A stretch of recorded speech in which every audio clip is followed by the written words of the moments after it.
Paumanhin ay naputol. Share ko lang saglit lang ah.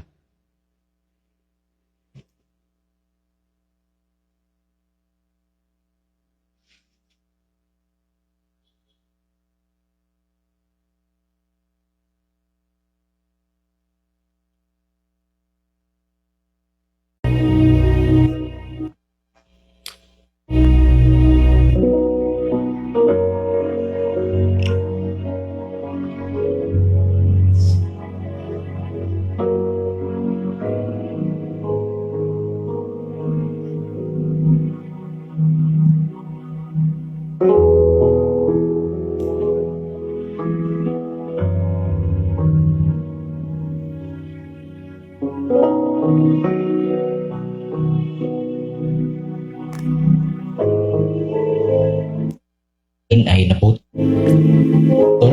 Share ko lang.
Latest day. Tayo magpatuloy sa ating pinag-usapan kanina. At paumanhin naputol at nagloko yung signal.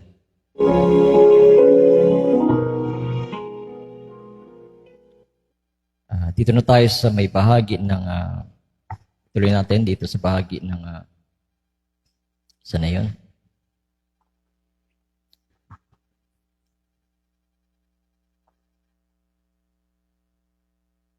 No?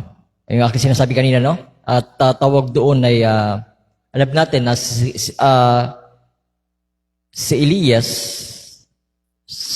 at tatawag doon ay pumaroon kay Eliseo na tinatawag sa ikalawang paparoon na Elias sa anyo ni Eliseo, no? At sa Biblia at dumating siya sa magitan ni Juan Bautista ang espiritu ni Elias, no?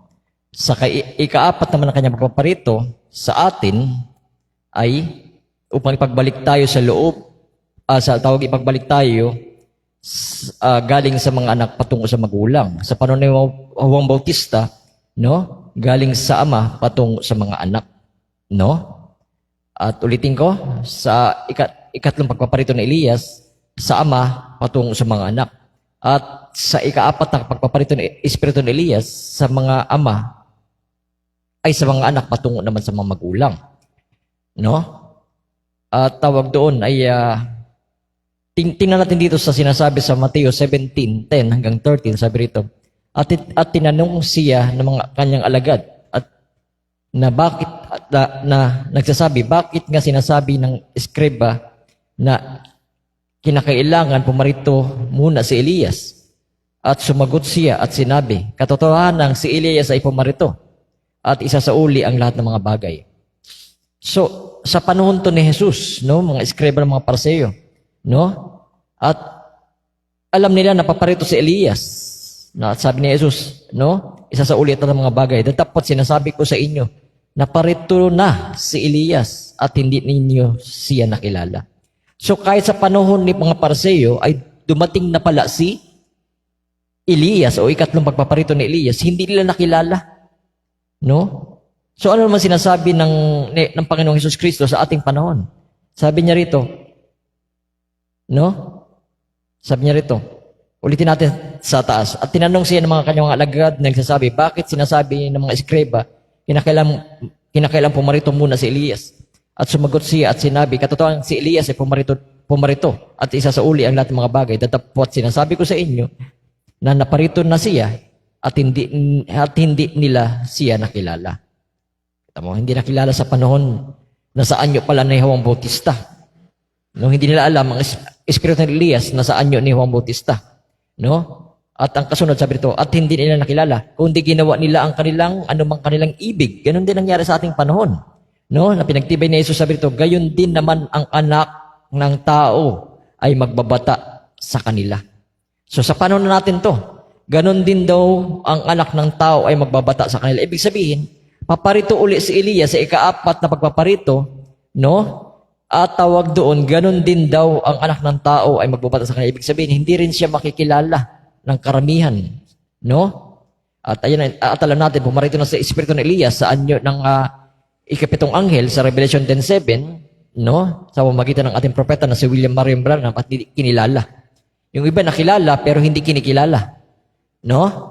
So, ayun ang problema, no? Gayon din naman ang anak ng tao at magbabata sa kanila na magkagayoy na pag-uunawa ng mga alagad ni Juan Bautista ay na magkagayoy na pag-unawa ng mga alagad na si Juan Bautista ang kanyang sinasabi.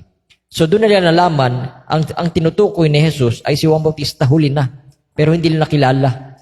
Ngayon marami mga relihiyon, no, na patay na ang ating propeta sa physical, pero doon lang nila nakilala, no, na yun pala ang espiritu ni Elias sa ikaapat na pagpaparito. No? So, totoo ba yan na paparito muli si Elias, no, na kanyang ikaapat na pagpaparito? Nasa Bible ba yan? No? Ating mababasa yan dito sa Malakias 4:5-6. No? Narito aking susuguin sa inyo si Elias na propeta bago dumating ang dakilang kakilakilabot na kaarawan ng Panginoon. Maraming relihiyon na hindi nakakaunawa rito. O, yung iba naman, hindi inuunawa. O, yung iba naman, hindi tinatanggap. No? O, yung iba naman, nireject. No? Alin dyan sa mga yan, no? Kanilang ginagawa. No? Narito, aking susuguin sa inyo si Elias na propeta bago dumating kakilakilabot ng kaarawan ng Panginoon. No? So, ano raw? Kailan daw siya darating? Bago dumating ang kakilakilabot na kaarawan ng Panginoon. No? At alam natin, binasa natin kanina, yung pagpaparito, no, ng tawag ng kaarawan ng Panginoon, no? No? So may kaarawan ng Panginoon, no? Sabi dito naman sa Malakias 4:5-6, kakilakilabot na kaarawan ng Panginoon. No? Narito, susuguin ko si Elias na propeta bago dumating ang dakilang kakilakilabot ng kaarawan ng Panginoon. So, saan ba magaganap ang dakilang kakilakilabot ng kaarawan ng Panginoon? dito sa huling panahon. So tumutumbok tong verse na to sa ating panahon. Nasusuguin daw si Elias na propeta bago dumating ang kakilakilabot na kaarawan ng Panginoon. No? So una, pagbabalik loob ang puso ng ama sa kanyang mga anak sa panahon to ni Juan Bautista. No? At eto naman, at ang puso ng mga anak sa kanyang mga magulang. Kabaliktaran naman to. Ito yung sa panahon natin. Na bako ako'y dumating, saktan ko ang lupa ng sumpa. At alam natin, sa ibang talata na ating pinag-aralan dati, yung sumpa na ito tinutukoy sa Biblia, no, pag kayo patutot at darating sa inyo ang sumpa. Ano yun?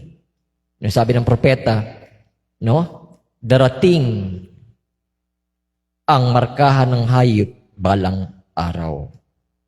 No? So, kung sino man makatanggap no, nakatanggap sila ng sumpa. No? Kaya, sabi rito, no? Pagbabalik ko loob ang puso ng ama sa mga anak at ang puso ng mga anak sa kanilang magulang. So, dalawa rito, no? Mga ama patungo sa anak, kay Juan Bautista to. No? At itong mga ama at anak ay mababasa natin yan sa Luke 1:16 hanggang 17. No? Mapapagkatibay yan sa Luke 1:17. No? Sabi rito, sa Luke 1:16, 17, sabi rito, at maraming mga anak ni Israel ay pagpapabalikin loob niya sa Panginoon, no? Sa kanilang Diyos. At siya ay lalakad sa unahan ng kanyang mukha na may espiritu at kapangyarihan ni Elias. No? Upang pagbabalikin loob ang mga puso ng ama sa mga anak. Yan ang sinasabi doon sa Malakias 4:4. Pagbabakin loob sa puso ng sa mga anak. So, sa mga ama, sa mga anak. At ang mga suwail ay magsilakad sa karunungan ng mga matuwid upang ipangalan sa Panginoon ng isang bayang na handa. So, malinaw dito, no? Ipagbabalik yung loob sa puso ng mga ama sa mga anak. At alam natin, sa panahon to ni ni Juan Bautista. At wala nabanggit dito na sinasabi dun sa Malakias 4:5-6 tungkol naman sa galing naman sa anak patungo naman sa kanilang magulang. Bakit? Kasi sa panahon natin to no, na magaganap. No? So, ngayon, magkuha tayo ng quote para maging malinaw ang talata na yan. Na sinabi rito ng propeta, tayaan natin ng propeta ang siya magpaliwanag sa ating panahon. No? Sabi dito sa 1963, bukas ng selyo, ang title ay Super na Tanda. Sabi ng propeta rito. No? Sa page 3, sabi ito, pinangako sa atin sa huling araw ayon sa Malakias. Sa page 400, sa page 100 pala, 164 pala, Ipinangako sa atin sa huling araw, ayon sa Malakias 4, na may isang lilitaw sa huling araw na magsusumikap siyang magpanauli at yuyugyugin ang lahat ng kalamigan at lahat ng kinakaugalian nating tradisyon. At gayon nga bagay, at ipinapauli ang pananampalataya ng mga tao pabalik sa apostoliko. No? Ayun ang trabaho ng Malakias 4:5-6 doon sa isang bagay. Pagtapos kay Juan, papanauli ang mga anak patungo sa magulang. Sino ba yung magulang natin? No? Sa aral ng apostoliko o apostol. No? No? Ipapanauli ang pananampalataya ng mga tao pabalik sa apostolikong mga magulang muli, patungo sa original na salita. Patungo daw sa original na salita. Bakit? Kasi nawawala na sa original na salita, no? Ang mga relihiyon. Nung dumating ang propeta, marami nagalit sa kanya kasi yun nga, no? Niyugyug ang lahat ng kalamigan, ang lahat ng kaugalian nilang tradisyon. Marami mga tradisyon mga simbahan ngayon, no? So yan ang trabaho ng Espiritu ni Elias sa ika-4 na kanyang papito, no? Sa karugtong, sabi rito, sasabihin nyo, si Elias yun na naroon kay Juan. Sasabihin. Mayroon dito nagkomento sa panahon ng propeta, no? Sasabihin nyo, si Elias yun sa panahon ninyo ni Juan. Oh? So kasi alam na nila na si Elias ay pinakita na sa Biblia kanina na pumaroon sa espiritu ni Juan Bautista, no? At huli na nilang nalaman, dumating na pala, sabi ni Jesus, ay hindi nila nakilala. Oh? So ngayon, sa lahat ng mga reliyon, alam na nila yun, na si Juan Bautista yun, na si Elias, sa espiritu ni Elias. Pero dito naman sa ating panahon, nauulit lang, hindi na naman nila tinatanggap. At nagre-react na naman sila, sasabihin nila, si Elias yun, sa panahon ni Juan Bautista. No? Oh, kita mo? Kasi hindi nila tinatanggap, hindi nila inuunawa basahin yung Malakias 4:5-6 na sa panahon ni Elias ay puso sa ama, ay sa ama patungo sa mga anak. Meron pang karugtong kaya, ang puso ng mga anak patungo sa magulang. Sino ba yung magulang natin? Sa aral ni Jesus at sa aral ni Apostol Pablo. No? Anong trabaho nun? Gagawin ng Elias na yun sa ika-4 ng kanyang pagpaparito? No? Kanyang yuyugyugin ang lahat ng mga kalamigan, lahat ng mga kaugalian nila, mga tradisyon. Gayon yung bagay. At ipapanauli ang pananampalataya ng tao pabalik sa apostolikong mga magulang. Muli patungo sa original na salita. Ingat sila, no? Sasabihin nila, si Elias yun naroon kay Juan Bautista. Hindi po. Si Elias yun sa panahon ni Juan ay yun si Malakias 3. Aking sinugo ang aking sugo sa unahan ko. So, sa panahon yun ni Juan Bautista, Malakias 3, nilinaw ng propeta sa Malakias 3 yun. Sa 165, sabi niya rito, dahil sa pagkatapos mahayag ng propesiyang iyon, sunod na sana ang buong mundo. 2,000 taon na ang lumipas, di naman nasusunog ang mundo. So sabi ng propeta, pinagtitibay niya rito, kung yun lang pinapaniwalaan nyo, si Malakias 3 lang, na siya nang dumating noon, ang sabi sa Malakias 4:4 kaya, narito aking susuguin si Elias, na propeta, no? Bago dumating ang kakilakilabot na kaarawan ng Panginoon. No? So kung naniniwala kayo si Elias yun, sabi ng propeta kanina, ating binabasa, no? Kung si Juan Bautista lang Elias na yun, ikatlong pagparito ni Elias, at doon lang kayo mag-istik o maniniwala na yun lang at wala nang ika-4, sabi ng propeta, hindi dapat sunog na ang mundo noon pa. No? O dumating ng kakilakilabot na kaarawan ng Panginoon noon pa. No? Pinagtibay niya, inanatili pa, sabi niya rito, sabi niya rito, di naman, sabi ito, dahil pagkatapos na hayag ng propesiyang iyon sa panahon ni Juan Bautista, sunog na sana ang buong mundo. 2,000 taon na lumipas, di naman nasunog ang mundo. So, ano ang tama? Hayaan natin siya sumagot pa rin, no? Sa 1963, ang ikalawang tatak, ang title.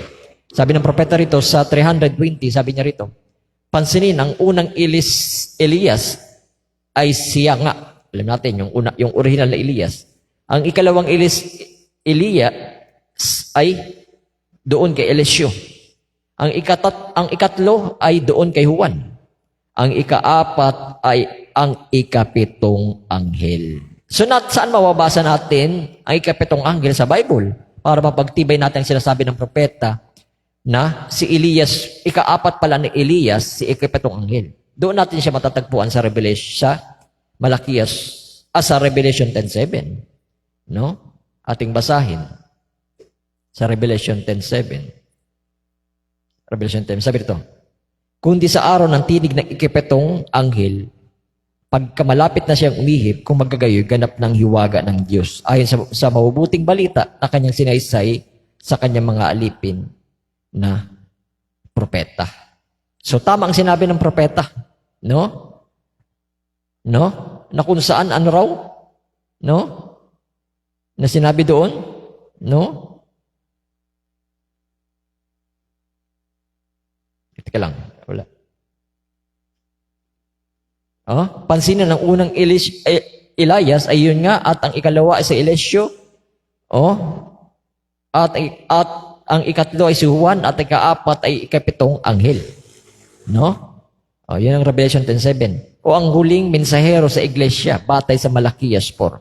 So yung mga Revelation 10:7, yun ang Malakias 4. Anong aral niyang daladala? Ang aral niyang daladala, ang mensaheng daladala niya ay panauli tayo sa aral ng ating magulang.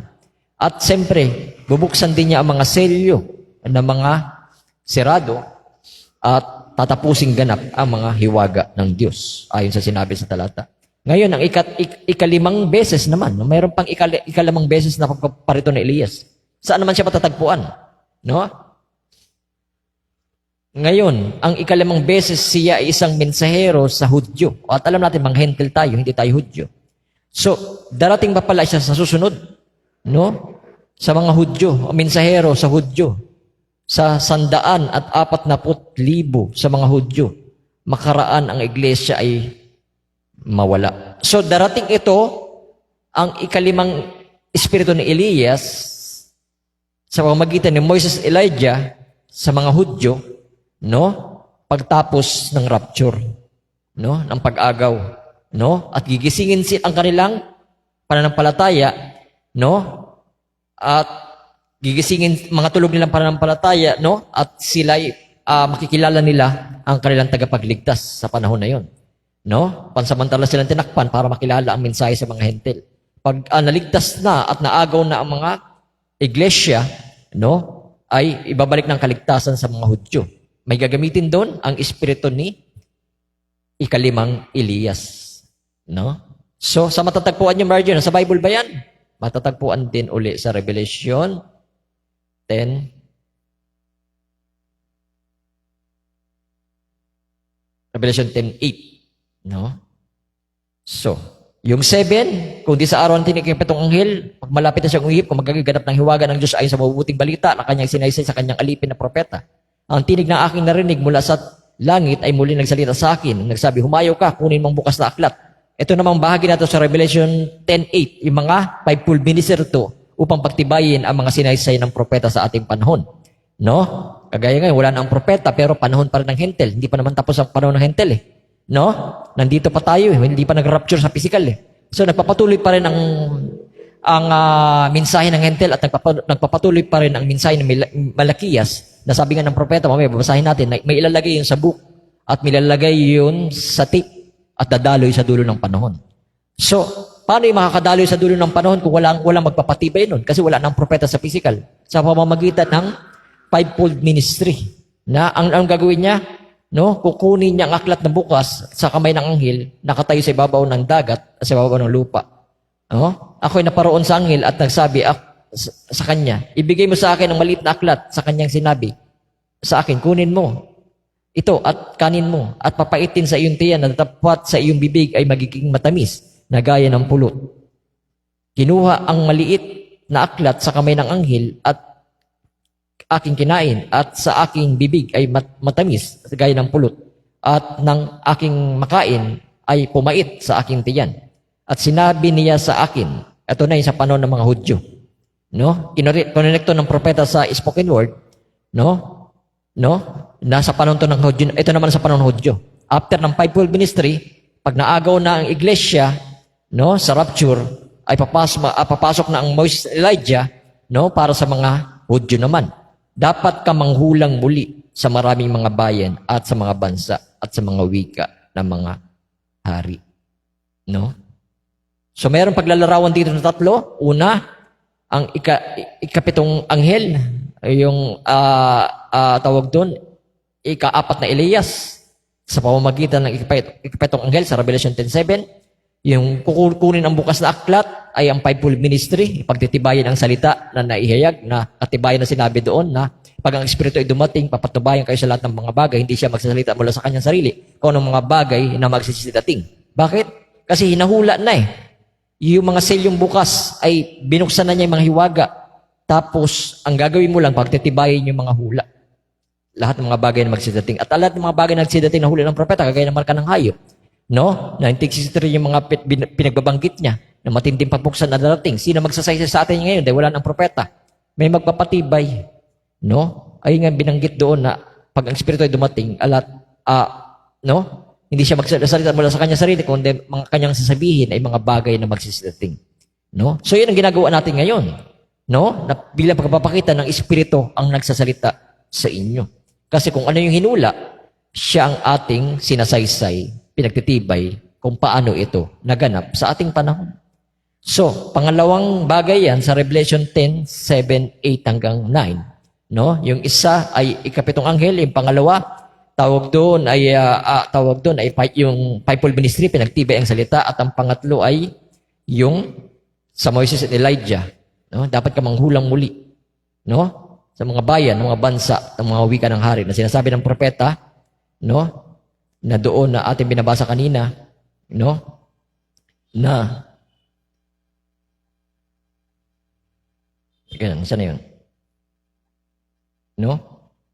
Yun na sa mga Hudyo, 140,000 mga Hudyo, nakaraang iglesia ay mawala. No? O ngayon, sa ikalamang beses, iyan ay isang mensahero ng mga Hudyo. Sa ikalamang beses na ni Elias, paparito pa si Elias, sa panahon natin, ikaapat pa yon. Wala na yung physical na ginamit na espiritu, sa katauhan ni William Branham, dahil patay na siya. Pero yung kanyang mensahe, huwag natin kakalimutan, dumadaloy pa. Kaya pa nagsasabi diyan na patay na siya, tapos ng kanyang mensahe, tapos ng kanyang panahon, huwag kayo maniniwala. No? Dahil ang sabi ng propeta, dadaloy pa sa dulo ng panahon, may ilalagay sa tape, at may ilalagay sa buklit hanggang matawag ang pinakahuling binhi, at darating ang rapture. No? Oh. So, ang gagawin lang ng fivefold ministry, pagtitibayin lang ang mga nabuksan na. No? So, pag na-rapture na sa physical, saka lang darating ang ika-limang espiritu ni Elias sa pamamagitan ni Moises and Elijah. No?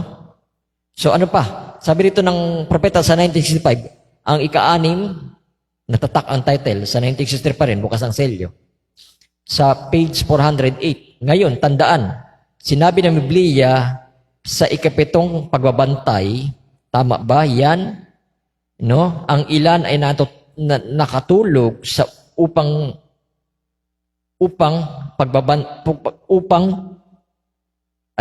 nakatulog sa unang pagbabantay, ikalawa, ikatlo, ikaapat, ikalima, ikaanim, ikapito. Ngunit sa ikapitong pagbabantay, may dumating na isang sigaw, proclamation, isang sigaw. Ang kasintahang lalaki ay dumarating, lumabas upang salubungin siya.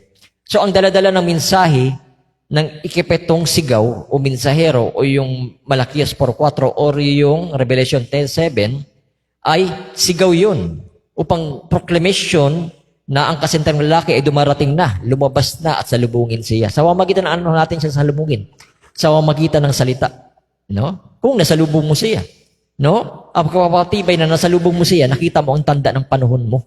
Pag hindi mo nakita ang tanda ng panahon mo, hindi mo siya nasalubong. No? Doon ka lang sa pamamagitan ng mangmang ng mga dalaga. Hindi ka ikaw yung matalinong mga madalaga. No? Oh. So, yun na yun, no? Kaya yung sigaw na yun, makikita natin yan, na sinabi ng propeta, isang proclamation, isang sigaw, na kasintahang lalaki, dumating, lumabas na upang salubungin siya. Dito yan makatatagpuan sa 1 Thessalonians 4.13 na ating mababasa. Sabi ito, ngunit hindi namin ibig na kayo di makakaalam sa mga kapatid tungkol sa mga natutulog upang kayo huwag mga lumbay na gaya ng mga iba na walang pag-asa sapagkat kung tayo nagsisampalatay na si Jesus ay namatay, mabubuhay namang muli ay gayon din naman ang mga natutulog kay Jesus ay dadalhin ng Diyos kasama niya sapagkat ito'y sinasabi namin sa inyo na salita ng Panginoon na tayo nang mabubuhay ng mga natitira hanggang sa pagpaparito ng Panginoon na hindi tayo mga una sa anumang paraan sa mga natutulog. Oh. Sapagkat ang Panginoon ding bababa mula sa langit. Ang Panginoon, pag may salitang din pansinin niyo yung din. Na ibig sabihin, ang Diyos sa pamamagitan ng unang anghel, no? Pangalawa, pagbabantay, ikatlong pagbabantay na binanggit kanina, ikaapat hanggang ikalima, hanggang ikaanim, ikapito. So, sigaw din yun sa kanilang kapanuhunan o mensahe rin yun sa panahon nila. Pero sabi dito, sapagkat ang Panginoon din bababa mula sa langit na may isang sigaw ng tinig ng arkanghel. No? Ito na yung pinakadulo. No? At mga pakakak ng Diyos, sabi ito, tinig ng arkanghel at may pakakak ng Diyos. No? At na namatay kay Kristo ay mga bubuhay namang muli. So, yung mga namatay kay Kristo ay mga bubuhay namang muli. Ibig sabihin, yung mga Isa sa ibang salin pa sa Biblia, no? Babangon ang pananampalataya sa pamamagitan ng pakikinig, no? Sa spiritual na aspeto, no? Kung magkagayon, tayo nang mabubuhay ng mga natitira ay aagawing kasama nila sa alapaap. So pagdating ng rapture, magsasama-sama na tayo upang salubungin ang Panginoon sa hangin at sa ganito ang Panginoon tayo magpakailanman. Kaya ngayon, ang ginagawa natin ay mag-aliwan daw tayo sa isa't isa sa salitang ito. No? So, pagtibayin naman natin siya sa 1958, ang title ay Biglaan Lihim ng Pag-alis ng Nobya. Sabi rito ng propeta, ito nga'y magiging isang pandaigdig na pag-agaw at darating ang sigaw. So, pandaigdig na pag-agaw, darating ang sigaw. No? Pag ikay bumangon, kagaya naman nila, na buhay namang muli, nangamatay kay Kristo, ay ikay naagaw sa pananampalataya, rapturing faith. No?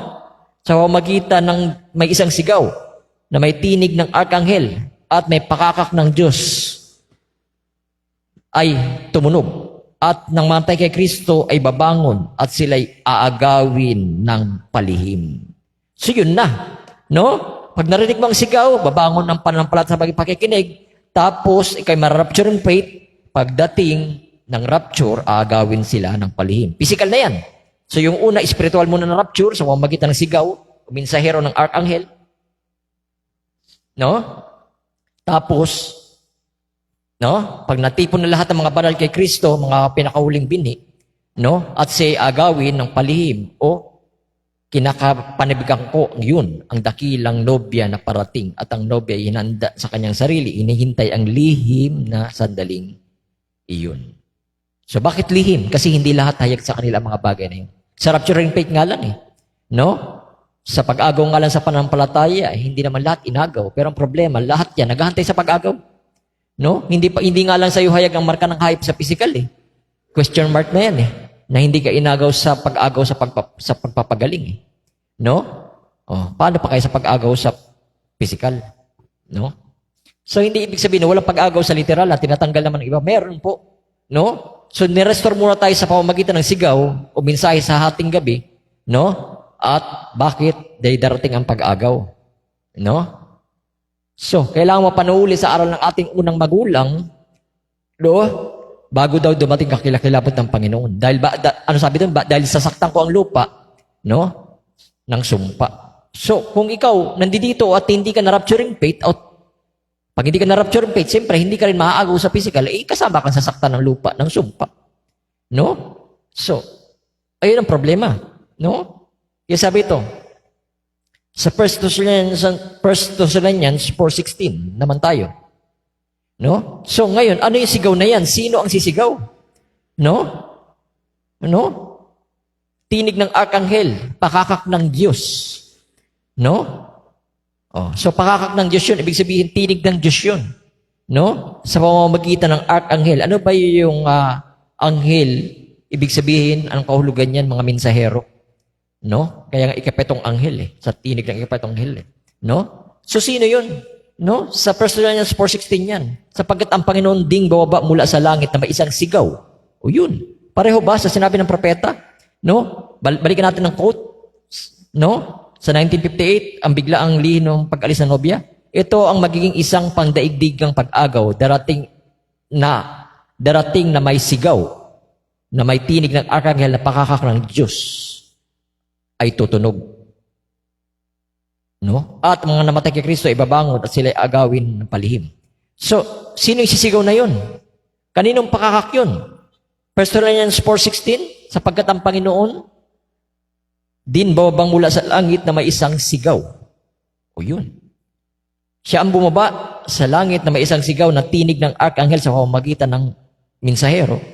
Ang pakakak ng Diyos at ang namamatay kay Kristo ay unang mabubuhay ng muli. Kung magagay tayo ng mabubuhay ng atitira, kasi 7 church ages yan eh. If sila'y binangon sa pananampalataya, tayo rin sa huling panahon ay babangon din sa pananampalataya sa pamamagitan ng mensahe. No? Kung magagay tayo ng mabubuhay ng mga natitira, ay agawin kasama nila. Sila'y inagaw sa bawat kapanunan sa pamamagitan ng mensahe ng bawat mensahero sa unang pagbabantay, ikalawa, ikatlo, ikaapat na pagbabantay hanggang sa ikapito. No? Agawin kasama nila. No? At ngayon, pag tayo ay inagaw na kasama nila, magkakasama raw sa pag-agaw, no? Magkakasama sila sa pag-agaw, sa alapaap, at sa salubungin ng Panginoon sa hangin, at sa ganito, sa Panginoon tayo magpakailanman. Oh? So, nakita ninyo? No? So, pinagtibay yan dito, ang sinabi ng Amos 3:7, na lagi kong sinasabi sa inyo, na ang Panginoon, siya ang nagsasalita doon sa arkanghel. Yung sumigaw doon, ang Panginoon yun. No? Tinig ng arkanghel ng pakakak ng Diyos. Oh? Tinig ng arkanghel na may pakakak ng Diyos. So, tinig ng mensahero, pero pakakak ng Diyos ang lumalabas sa kanya. Na pinagtibay naman sa Amos 3:7-8. Tunay ang Panginoong Diyos na walang gagawin kundi kanyang ihahayag ang kanyang lihim sa kanyang lingkod na propeta. Oh, yun ang arkanghel. No? Tinig ng arkanghel sa lingkod ng kanyang propeta. Ang leon ay umuungal, sinong hindi matatakot? Ang Panginoong Diyos ang nagsasalita, sinong hindi manghula?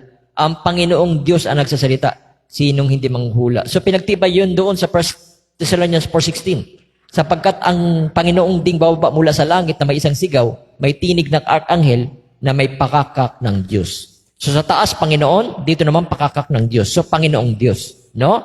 So Panginoong Diyos. Sabi ni Brady, si Jesus Cristo lang yung nagsalita kay William Branham, hindi yun Diyos. Yung mga gadid ninyo, bagsak kayo yung mga aral nyo kasi. Inihiwalay nyo ang Diyos at saka Panginoon. No? Na pinagtibay nga rito, tunay ang Panginoong Diyos. So, hindi na nga pinaghiwalay dito, yung Panginoong Diyos na pinagsama niya. Walang gagawin kundi kanyang ihayag ang kanyang lihim sa mga lingkod na propeta. Bakit mga? Kasi simula kay Paul hanggang kay Branham o yung hanggang ikapetong pagbabantay ay tinig ng Panginoong Diyos yun. No? Anong gagawin niya? Sa kipatong anghel, ang lihim ng tawag doon, tunay ang Panginoong walang gagawin kundi kanyang ihayag ang kanyang lihim sa mga lingkod ng mga propeta. Ang leon ay umuungal, sinong hindi matatakot? Ang Panginoong Diyos nagsasalita, sinong hindi manghuhula? So, anong uhula doon sa ating propeta sa ating panahon, no? Ay ang Panginoong Diyos. Kaya pag na siya nangangaral, pag nanguhula siya, palagi siya na natin naringgan sa tape. Pag nakikinig kayo ng tape, tsaka spoken word, pag nagbabasa kayo, palagi siyang nagbabanggit ng "That saith the Lord." Bakit? Pinagtitibay niya na ang Panginoong Diyos ang nagsasalita sa kanyang bibig. No? So, pagtibayin natin yung Malakias ay Amos 3:7. Pagtibayin natin. Sabi naman dito sa 1962, ito na po ba ang tanda ng katapusan, Ginoo? Ang title. Sabi rito sa 242, sabi niya rito, ngayon, pag-ihip ng mensahero at ito ang ikapitong anghel, yan na. Yung Revelation 10:7. Pag-ihip nun, no? Nitong pagpapatunog ng kanyang mensahe, yung pagtunog, yung pakakak ba? No? Ng iglesia sa Laodicea. So, alam natin, mababasa natin ang Laodicea sa Biblia. Diyan siya tutunog. No? Makukunik mong, yan, sa Revelation 10:7, no? At makukunik mo yung Laodicea mamaya doon sa talata na, saan ba yun? No? Sa Mateo 17. No? Teka lang, sa Mateo 17. Saan ba yun? No? Sa Revelation 1:19-20. No? Bituin. No? Hiwaga ng bituin na iyong nakita sa kamay ng 7 kandeleryong ginto. Yan ang 7 anghel, 7 kandeleryong, 7 bituin. Means mensahero. Mga anghel, 7 iglesia at 7 kandeleryo ay ang 7 iglesia. 7 iglesia, mayroong 7 mensahero. Sino magbimensahe sa iglesia kung walang mensahero? No? So, darating tayo dyan mamaya. Balikan muna natin ang quote. No? So, no? Ano yung binanggit doon kanina? No? Kundi sa, saan yun? Saan yun? Ngayon, pag-ihip ng mensaheng ito ay kapitong anghel, ito'y nagpapatunog ng kanyang mensahe sa iglesia ng Laodicea. Yun na. Mamaya mababasa natin Laodicea, yung ikapitong kandeleryo. Yung sa Revelation na binasa natin kanina. Pansinin nyo, ang kanyang uri ng mensahe ngayon ay hindi yun unang anghel. Hindi yun sa panahon ni Paul. Hindi yung ibinigay doon sa pangalawang anghel o pangatlo, pang-apat, panglima, pang-anim, kundi sa ikapitong anghel lang na may pitong ay sa ganitong uri ng mensahe na ito. No? Kasi kung ating susumain, no? Balikan natin ang Revelation na pinakita ko sa inyo, paglalarawan, no? Sa Revelation, saan na yun? No? Yan, no? Sa Revelation 1:19-20, isulat mo ang mga bagay na nakita mo at mga bagay na yun, ang mga bagay na mangyayari sa darating. Mga hiwagang 7 bituin na iyong makita sa aking kamay at ang 7 kandeleryo at ang 7 bituin at ang anghel ay 7 iglesia. At ang mga anghel sa 7 iglesia. So ano ang anghel? Mensahero. So may mga mensahero pala sa 7 iglesia. Mga anghel means mensahero yan, ha? Siya yung archangel. Pero ang Diyos ang nagsasalita sa kanya. Pinagtibay natin binasa kanina. No? Ang 7 bituin, ang anghel ng 7 iglesia. At 7 kandeleryo ay ang 7 iglesia. So ang ating pinag-usapan ngayon ay yung ikapitong anghel. Kasi mayroong unang pagbabantay, pangalawa, pagkatlo, 4 hanggang 5, 6, yung ikapito. Kung mabalikan natin yun, ang mensahe ng ikapito ay ano raw? No? Ano raw? No? Ngayon, sabi hindi yun una, hindi yun doon ibinigay, pangalawang anghel, pangatlo, pang-4, pang-5, pang-6, kundi sa ikapitong anghel lang may mga ganitong uri ng mensahe. Ano ito? Pansinin nyo, ang kanyang uri ng mensahe ay tatapusing ganap ang lahat ng hiwaga ng Diyos. So pag tumunog na rin ikapitong anghel, yung Revelation 10:7, no? Ng hiwaga ng Diyos, no? Ay binanggit ko kanina, ang hiwaga ng Diyos ay, puntahan muna natin, Revelation 10:7, no? Revelation 10:7. Saan na yun?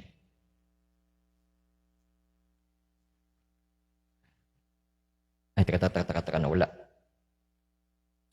Revelation 10:7. Saan ba yun? Saan ko ba nailagay yun?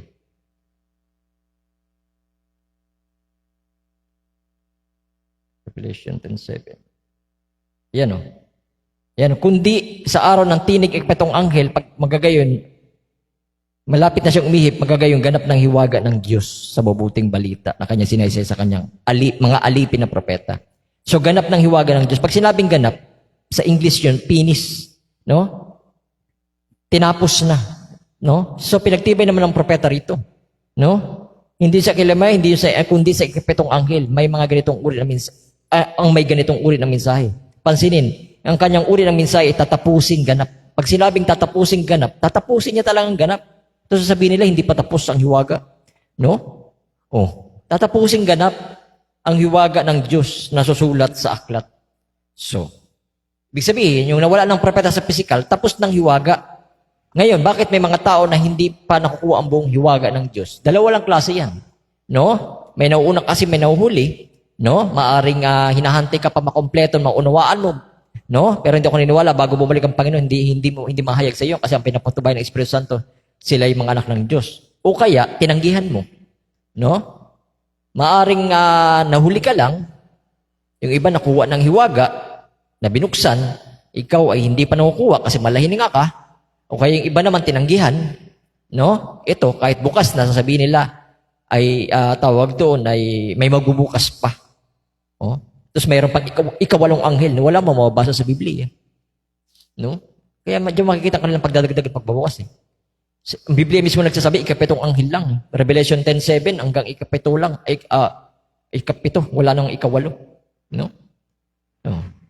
Kasi nga, gusto nila may singit na meron pa magbubukas ng hiwaga. Sabi nga, dito tatapusin ganap ang lahat ng hiwaga ng Diyos na susulat sa aklat. No? So kung tapos na, bakit nagpapatuloy pa, sabi ni Jones, sa Bride TV.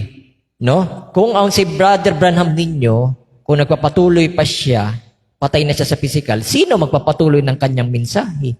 Depende sa iyo. Kung itutuloy mo ang kanyang mensahe, kung nagpapanggap ka ng fivefold ministry, ituloy mo.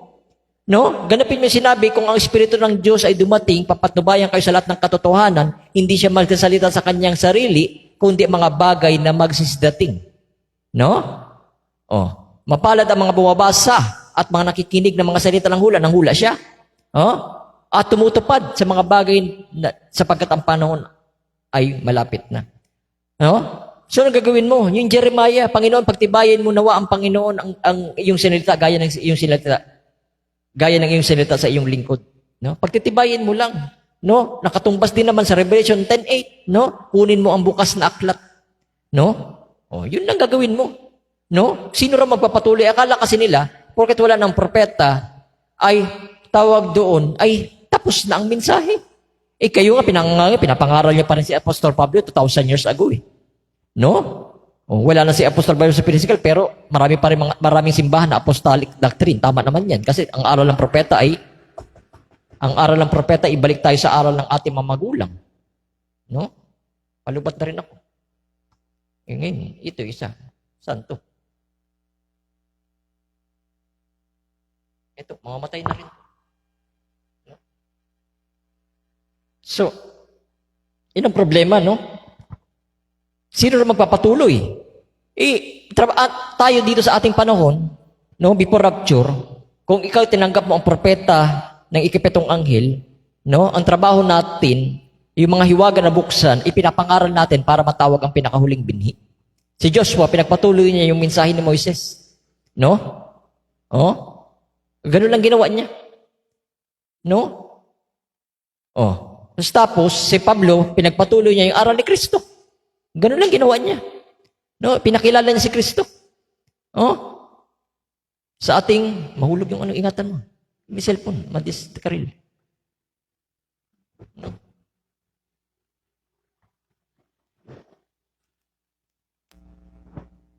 So, yun, no? Ano bang pagkaunawa nila, porket wala ng propeta, magbubukas silang panibang hiwaga. Babaluktutin yung talata na mayroon nagbukas ng hiwaga ng Diyos, tatapusin niyang ganap ang hiwaga. Tinapos ang hiwaga, anong gagawin mo? No? Mayroong mensahero kasi ng sentro. No? Merong one-man ministry na dumating sa atin sa mundo, yun ang Malakias 4:4. At nag-iisa lang yun, yung ikapitong anghel. Siya lang, huwag kayong seloso. Marami kasing korat natin eh. No? Ngayon, hindi naman kayo binabawalan ng mangaral. No? Porket may mensahero na dumating, one-man ministry. No? Mangaral kayo. No? Kasi sila Joshua, nangaral din eh. Oh? Oh. So, anong gagawin ninyo sa ating panahon? No? Pagtitibayan nyo lang ang pinangaral na. Ganun ang gagawin natin. No? Ngayon, yung mga lihim na hindi pa nabubukas, mga bagay, halimbawa nga, pagtungkol sa mga marka ng hayop, maraming mga end-time group na pagtanggi lang sa salita ang pagkaalam nila, nasa kakot pala ng propeta, meron din palang physical na marka ng hayop. Ngayon, kung sirado sa iyo ang selyo na yan, hiwaga din yan, ngayon galing din sa propeta, tanggapin mo na ikaw ay nahuli. Ngayon mo lang naunawaan ang pagbubukas ng selyo tungkol sa physical na marka ng hayop na literal. Ngayon, sino nangaral niya sa ating panahon? Pinagtibay ng bahagi ng fivefold ministry. Hindi major prophet, kundi yung minor prophet o kaya apostol ang nagpatibay sa ating panahon, na siya pa rin naman si Lord Jesus Christ sa ating panahon. Pinagtibay ang hula at dineclare sa ating panahon. No? So, ganun lang yun. Mag-declare ka. Basta tiyakin mo, kung sinabi mo, Bargeo, mayroon akong nakikita ito mangyayari sa hinaharap, ganun-ganun. At marami akong nakikita nangyayari ito sa ating panahon. Hahanapin ko doon sa sentro ng mensahero sa ating panahon kung binanggit niya yan. Pag hindi niya yung binanggit, ay bulaang ministro ka o kaya bulaang propeta ka. Kagaya ginagawa nila Freddy. Mahilig sila magbanggit ng mga darating pa, 8 messenger at saka mga tinatawag mystery kuno, mystery ng ganito, mystery ni Lord Jesus Christ, mystery kuno ng marka ng hayop. May mga vlog niya. Ang mga nakatagong lihim ng misteryo tungkol sa marka ng hayop, gagayahin nila. Pero pag nakinig ako, pinanood ko, iba naman pala. No? Ang layo-layo na mga aral, babaluktot, mga ganun, ang kanilang ministeryo, mystery. Doon lang sa mga bagay tungkol sa mga, wala. Yun lang pa rin, mga pagsakagay ng kinakasanayan, mga end-time messages, hindi nila dinadala sa mga pagpapatibay sa ating panahon na nahula, tapos pagtitibayin sa panahon. Bakit sila ang nagbubukas ng, babasahin nila yung binanggit ng propeta tungkol sa Revelation 13 at saka sa Bible din, yung mga binanggit tungkol sa marka ng hayop. Sila magpapaliwanag at sila magbibigay ng pagkakahulugan. Nilinaw na nga eh. Binigyan na nga ng ating pagpapaliwanag kung paano ito mangyayari sa panahon eh. Ngayon, yung mga hindi pa nakakaunawa dahil hinula yun, dahil wala na magdedeclare sa ating panahon, dahil patay ng propeta, Jesus Christ, the same yesterday, today, and forever, siya magdedeclare sa ating panahon. Ngayon, kung pinapatubayan ka ng Espiritu Santo, ay malalaman mo yun at makikinig ka. Babangon ng panampalataya sa pamamagitan ng pakinig. Pag hindi mo pinaniwalaan yun, may problema sa iyo. Kasi hinula yun eh. Kailangan matupad yun eh. No? Pag natupad yun, tapos narinig mo yung mensahe na yun, ang declaration na yun, na natupad sa ating panahon, tapos tinanggihan mo yun, may problema sa espiritu mo. Ibig sabihin, may tinatanggihan kang hula, may tinatanggihan ka rin salita. Ayun ang problema. No? Na binanggit doon sa binabasa natin kanina, na ang gusto mo lang, no? Yung front verse natin, Acts 22:15, sapagkat magiging saksi ka nila sa lahat ng mga tao tungkol sa mga bagay na iyong nakita at narinig. May narinig silang mensahe, pero wala silang nakita. Ayan ang mga karami mga end-time group. Narinig lang mensahe, narito sila. Enjoy sila sa mensahe ng propeta, sa mensahe ng panahon. Pero pag yung tanda ng panahon, napakahalaga nun eh. Tanda ng panahon kasi napakahalaga eh. Alam mo niyo ba yung mga Pariseo, hinantay din nila ang Bisaya, pero hindi nila nakita ang tanda ng panahon. Pero sila ang number one, sila ang original talaga na naghahantay si Messiah ang pagdating nun. No? Pinaghahanda nila. Iba lang ang kanilang interpretasyon din. Siguro ba, hindi siguro talagang bahaghari talaga. No? Ang kanilang expectation, mayaman, ganun-ganun. Sa madaling salita, may sarili silang interpretasyon din sa pagdating ng Bisaya. Ngayon naman, tungkol sa pagdating ng hula ng panahon, mga tanda ng panahon, kagaya ng tanda ng panahon ng hula tungkol sa marka ng hayop, may sarili silang interpretasyon din kung paano ito mangyayari. Ay wala na. Hindi na nakita ang kanilang tanda ng panahon kasi kahit na nahula na, binanggit na nga, kagaya nga ni Jesus yung binanggit sa panahon ng mga Pariseo, ang kasulatan ito ay naganap sa inyong harapan. Hindi pa rin sila sumampalataya, natutupad na nga. Siguro tinitingnan nila sa mukha ni Jesus, kung ikaw yan, bakit pinanganak ka sa sabsaban? Bakit anak ka ng kampintero? Hindi nila matanggap na ito na, ang kasulatan ay naganap sa inyong harapan. Hindi sila mapaniwala na yun kasi nga, may sarili silang interpretasyon kung paano dumating ang Bisaya. Dapat baghari, dapat mayaman. Kasimplihan. Siguro, gusgusin. Kasimplihan.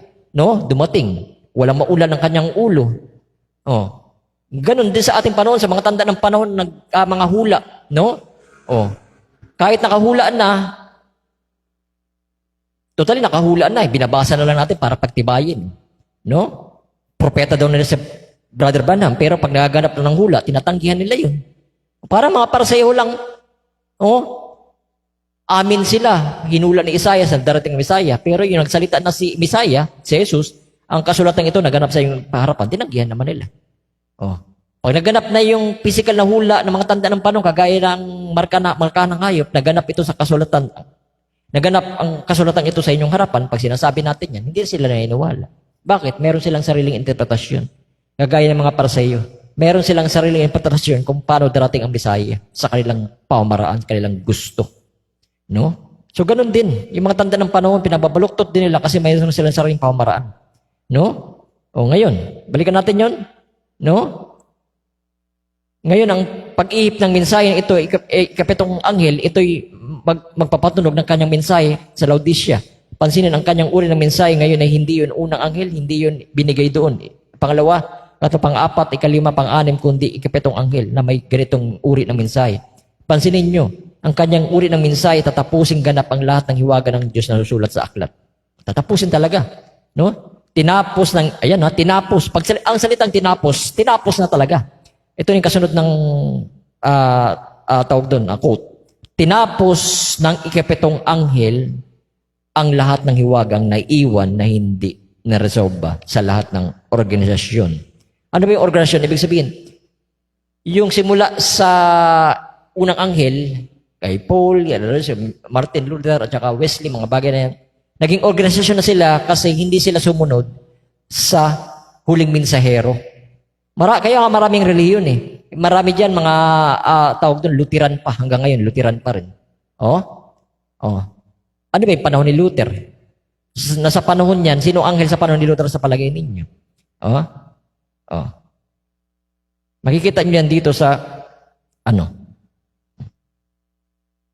Ayan Sa panahon pa yan ng Revelation 2:12, sa panahon pa ng Pergamo, sa Ephesus si Paul, sa Revelation 2:1 si Paul, sa Revelation 2:8 si Smyrna, sa Revelation 2:12 12, sa Pergamo yun, sa panahon ng Pergamo. Sino mensahero doon? Si Martin Luther. Meron pa rin ngayon mga Kristiyano hanggang ngayon sa panahon natin, ang kanilang propeta, si Martin Luther pa rin. Propeta naman talaga ng Diyos yun sa panahon na yun. Pero pag hindi ka sumunod sa panahon natin ngayon, na dumating na ang Malakias 4:5-6 o ikapitong anghel ng Revelation 10:7 na dumating na at umugong ng pakakak, no, at hindi ka naniwala doon, hindi ka sumampalataya doon, naiwan ka. Ang tawag sa iyo ay organisasyon na. No? Oh. Dito man layo, Pergamo, Martin Luther, Revelation 2:18, Thyatira, Columba. Oh, mayroon ng sumunod na Columba. Revelation 3:1, sa Sardis na si Luther. Oh, may Lutheran pa. Oh. Si Revelation 3:7, Philadelphia, si Wesley, may mga Wesleyan pa rin ngayon hanggang ngayon. Oh. Kaya tinawag silang organisasyon na sa panahon naman nila nung wala pang Revelation 10:7 o Malakias 4:5-6. No? O wala pa yung tinatawag na tawag doon ika-apat na Elias na hindi pa siya tumutulog ang kanyang pakakak. Tama sila. Mga Wesleyan, mga Pentecostal yan eh. Tama sila sa kanilang panahon. Pag tumunog na ang pakakak ng Revelation 10:7 at ang huling tunog ng trompeta sa pamamagitan ng mga mensahero, sa pamamagitan sa panahon ng Laodicea, ang ginamit doon ay si William Marion Branham, ay tatawagin ka ng denominasyon o organisasyon. Bakit? Hindi ka sumunod sa mensahe sa panahon mo. No? Naiwan ka. No? Kaya, alam ko hindi natin matatapos to pero tuloy lang natin kasi naputol tayo kanina. No? So, siya na kung luwa ng luwa yung mata ko kasi tawag doon ay yung grado ko hindi swak sa akin. No, yun na. Sabi ito, tatapusin ganap ang lahat ng hiwaga ng Diyos nasusulat sa aklat. Tatapusin ikapitong anghel ang lahat ng hiwaga na naiwan na hindi naresolba sa lahat ng mga organisasyon na yun, sa mga denominasyon. Denominasyon ang tawag doon sa mga naiwan na hindi sumunod sa ikapitong anghel. Titipunin ng ikapitong anghel ang mga yun at tatapusin ganap ang buong hiwaga. So tatapusin to, tapos kay Freddy ay tatapusin para uli. Ito mga gaya-gaya sila. Kahit nga sa panahon ni Jesus no? Tawag doon ay panahon ng Diyos, sa panahon ng Garden of Eden, sabi niya, huwag mong ihipuin. Tinapos na niya. Huwag nang ihipuin. Ayun na yung utos, huwag ihipuin, kayo mamamatay. Aba, mayroon pang sumunod na salita. Tunay na hindi kayo mamamatay. Aba, may tumatapos din na isa. Kaya ganun ginagawa nila, kahit tinapos ng hiwaga, ay, may kasunod pa ng hiwaga, Barjo, may ikawalo pa. Kata nyo? The same spirit lang, no? Kaya sabi rito, kapitong anghel ang lahat ng hiwaga na naiwan na hindi resolba sa lahat ng organisasyon na yun. Titipunin ng ikapitong anghel yun, tatapusin ganap ang buong hiwaga, iyon sa Biblia. Tatapusin ganap ang hiwaga sa aklat na nasusulat. So, kung dumating na sa ating kapanahon at namatay sa 1965, tapos ng hiwaga. So, ngayon, bakit marami hindi pa rin nakakalam ng mga end-time group? No? Yung hindi nyo pala mabantay ng inyong panahon tungkol sa markahan ng hayop sa physical Nagpapakita na hindi kayo nabuksan ng hiwaga ng Diyos sa inyong panahon. Bahagi ng hiwaga yun. Lahat ng binasa ko kaya na matinding pagpuksa na dati sa paghatid ng marka ng hayop, ang taon yun pinangaral, 1963. Tapos ang binanggit din doon sa chip in the shoulder, taon din yung pinangaral, 1963. No? So bahagi yun ng pagbubukas ng selyo, lahat ng mga hula na darating at dumating na nga. No? Pag hindi mo na-cut sa yun, nasalo yun sa panahon natin ngayon, ibig sabihin, bagamat bukas na ang selyo sa panahon pala ng propeta, bago siya namamatay at namatay siya, tinapos niya ng ganap ang hiwaga ng Diyos. Sa panahon mo, sirado ka pa rin, ibig sabihin, sa yun ang problema. Hindi mo nasalo ang hiwaga ng Diyos kasi ang problema na ay ang pinaputubayan ng Diyos, sila ay mga anak ng Diyos. Baka hindi ka anak ng Diyos. Hindi kita hinatulan. Kasi imposibleng hindi mo malaman yun. Kasi tamang binanggit kanina, pag ang Espiritu ay dumating, papatubayan kayo sa lahat ng bagay lahat daw ng bagay. Kung hindi nyo nakuha yung aral tungkol sa marka ng hayop sa physical, nakahula naman yun. Tapos hindi mo nakuha ang katotohanan tungkol sa lahat ng mga bagay na yun, kasama na yun, ay may problema sa'yo. Ibig sabihin, hindi dumating ang Espiritu Santo sa'yo. Kasi pag ang Espiritu ay dumating, papatnubayan kayo sa lahat ng bagay. Pag hindi kayo pinatnubayan sa lahat ng bagay, ibig sabihin, hindi dumating ang Espiritu. Ganun lang yun. May versa kasi yan. Hindi ako mahatol. Ang salita ang umahatol sa inyo kung bulag kayo sa paano ng inyong kinakabuhayan. No? Kaya hindi madadaya ang salita ng Diyos No? Oh, may expose talaga kayo pag ganito ang pangangaral. Kasi marami nangangaral, puro lang declaration, mga anak, nobya-nobya, pero hindi, nililihim nila yung pagiging manifestation para hindi sila mabuko. Yan. Yan, mga ngaral, may hilig pa kayo dyan. No? Kaya sabi ko, ang tinig na, ayun, ano, tapusin yung ganap naman. Ayun. Ay, saan na yun? Wala. Kaya na, saan na binabasa ko? Yun, no? Tatapusin ganap ang hiwaga ng aklat na nakasulat. So, yun na nga, no? Kaya ngayon, pasok tayo sa 1965, konti na lang, lagyan natin ito ng part 4. 1965, aking tinig at aking narinig, ngunit ngayon aking nakita ang title, 1965. Sabi rito, ngayon din naman sa pagbabalik ng anak ng tao, kapag ang anak ng tao ay nahayag, ano ba ang isang nahayag? Ang isang lihim na nailantad. Isang kapahayagan ay upang ihayag o ilantad ang isang lihim. Ngayon, yung lihim na yun, pag hindi hayag sa'yo, ay hindi ka nga pinapatubayan ng Espiritu Santo.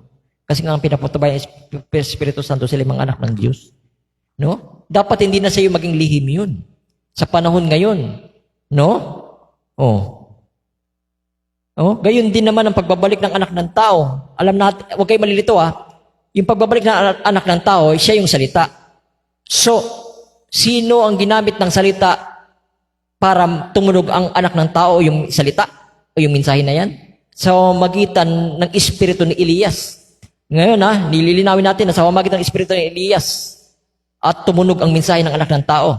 Ngayon, ang espiritu ni Elias, sa anong panahon siya tumunog? Sa magitan ng ikapitong anghel. Ano dala-dala niya? Mensahe ng anak ng tao. Para klaro tayo. Para hindi kayo ma-confuse. No? Sundin naman, sabi ito, gayon din naman ang pagbabalik ng anak ng tao. Kapag anak ng tao ay mahayag, ano ang isang inayag? Isang lihim na inailantad. Yun. Pag nilantad na, huwag na kayo maglalantad pa na hindi na naresolba. Gaya-gaya sila sa propeta Sinabi nga ng propeta na hindi naresolba sa lahat ng denominasyon, sa lahat ba ng mga kapanahunan, sa ikapitong anghel lang, sinirado ang lahat, binuksan lahat mga lihim at doon na isinira ang hiwaga ng Diyos. Si Freddy meron din version, no? Na hindi lahat doon na nabuksan sa pamamagitan ng propeta Branham ay bubuksan pa sa paano natin. Kaya makinig ka sa misteryo na sasabihin ko, sabi niya. O, kita nyo?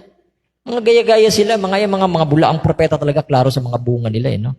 Ang problema, yung kanilang mga pinagbabanggit, hindi na nakasulat sa Biblia kasi wala naman binabanggit ang Biblia. Okay lang sana kung nakasulat Wala naman ikawalong anghel hanggang ikapito lang. Yun ang problema. Ito ang sabi pa ng Revelation 10:7 ay tawag doon ay ano yun? Tawag doon. Ayan. Sa Revelation 10:7, ang hiwaga ng Diyos ay ganap sa mabuting balita na kanyang isinaysay sa alipin ng propeta. Ay ganap na. Kunti sa tinagay pitong anghel, pagka malapit na siya umihip, magagayo ganap na. Pag sinabing ganap na talaga ang hiwaga ng Diyos. Ngayon, pag sinabi pang mayroon pang hiwaga, ibig sabihin, hindi ka pa nakukontento. Yun, iba na yun. No? Iba na yun. Sa'yo na lang yun. Diyan makikita ang bunga nila. No? 1963.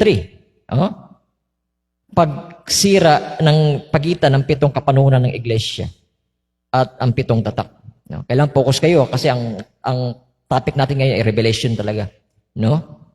Tungkol sa kung bakit, yung iba may nagtatanong niya, bakit, sino ba yung Branham na yan? Sino ba yan? Bakit nagbabasa rin kayo ng quote niya? Dapat nga, nagbabasa rin kayo kasi ang propeta, hindi lamang propeta namin, propeta nyo lahat. Hindi nyo lang tinanggap. No? Hindi nyo pwedeng tanggalin ang Revelation 10:7 sa Bible. Hindi nyo pwedeng tanggalin ang Malakias 4:4 sa Bible. Bakit nila binabasa ng mga pastor, mga reliyon? Hindi nila tinanggap ang propeta.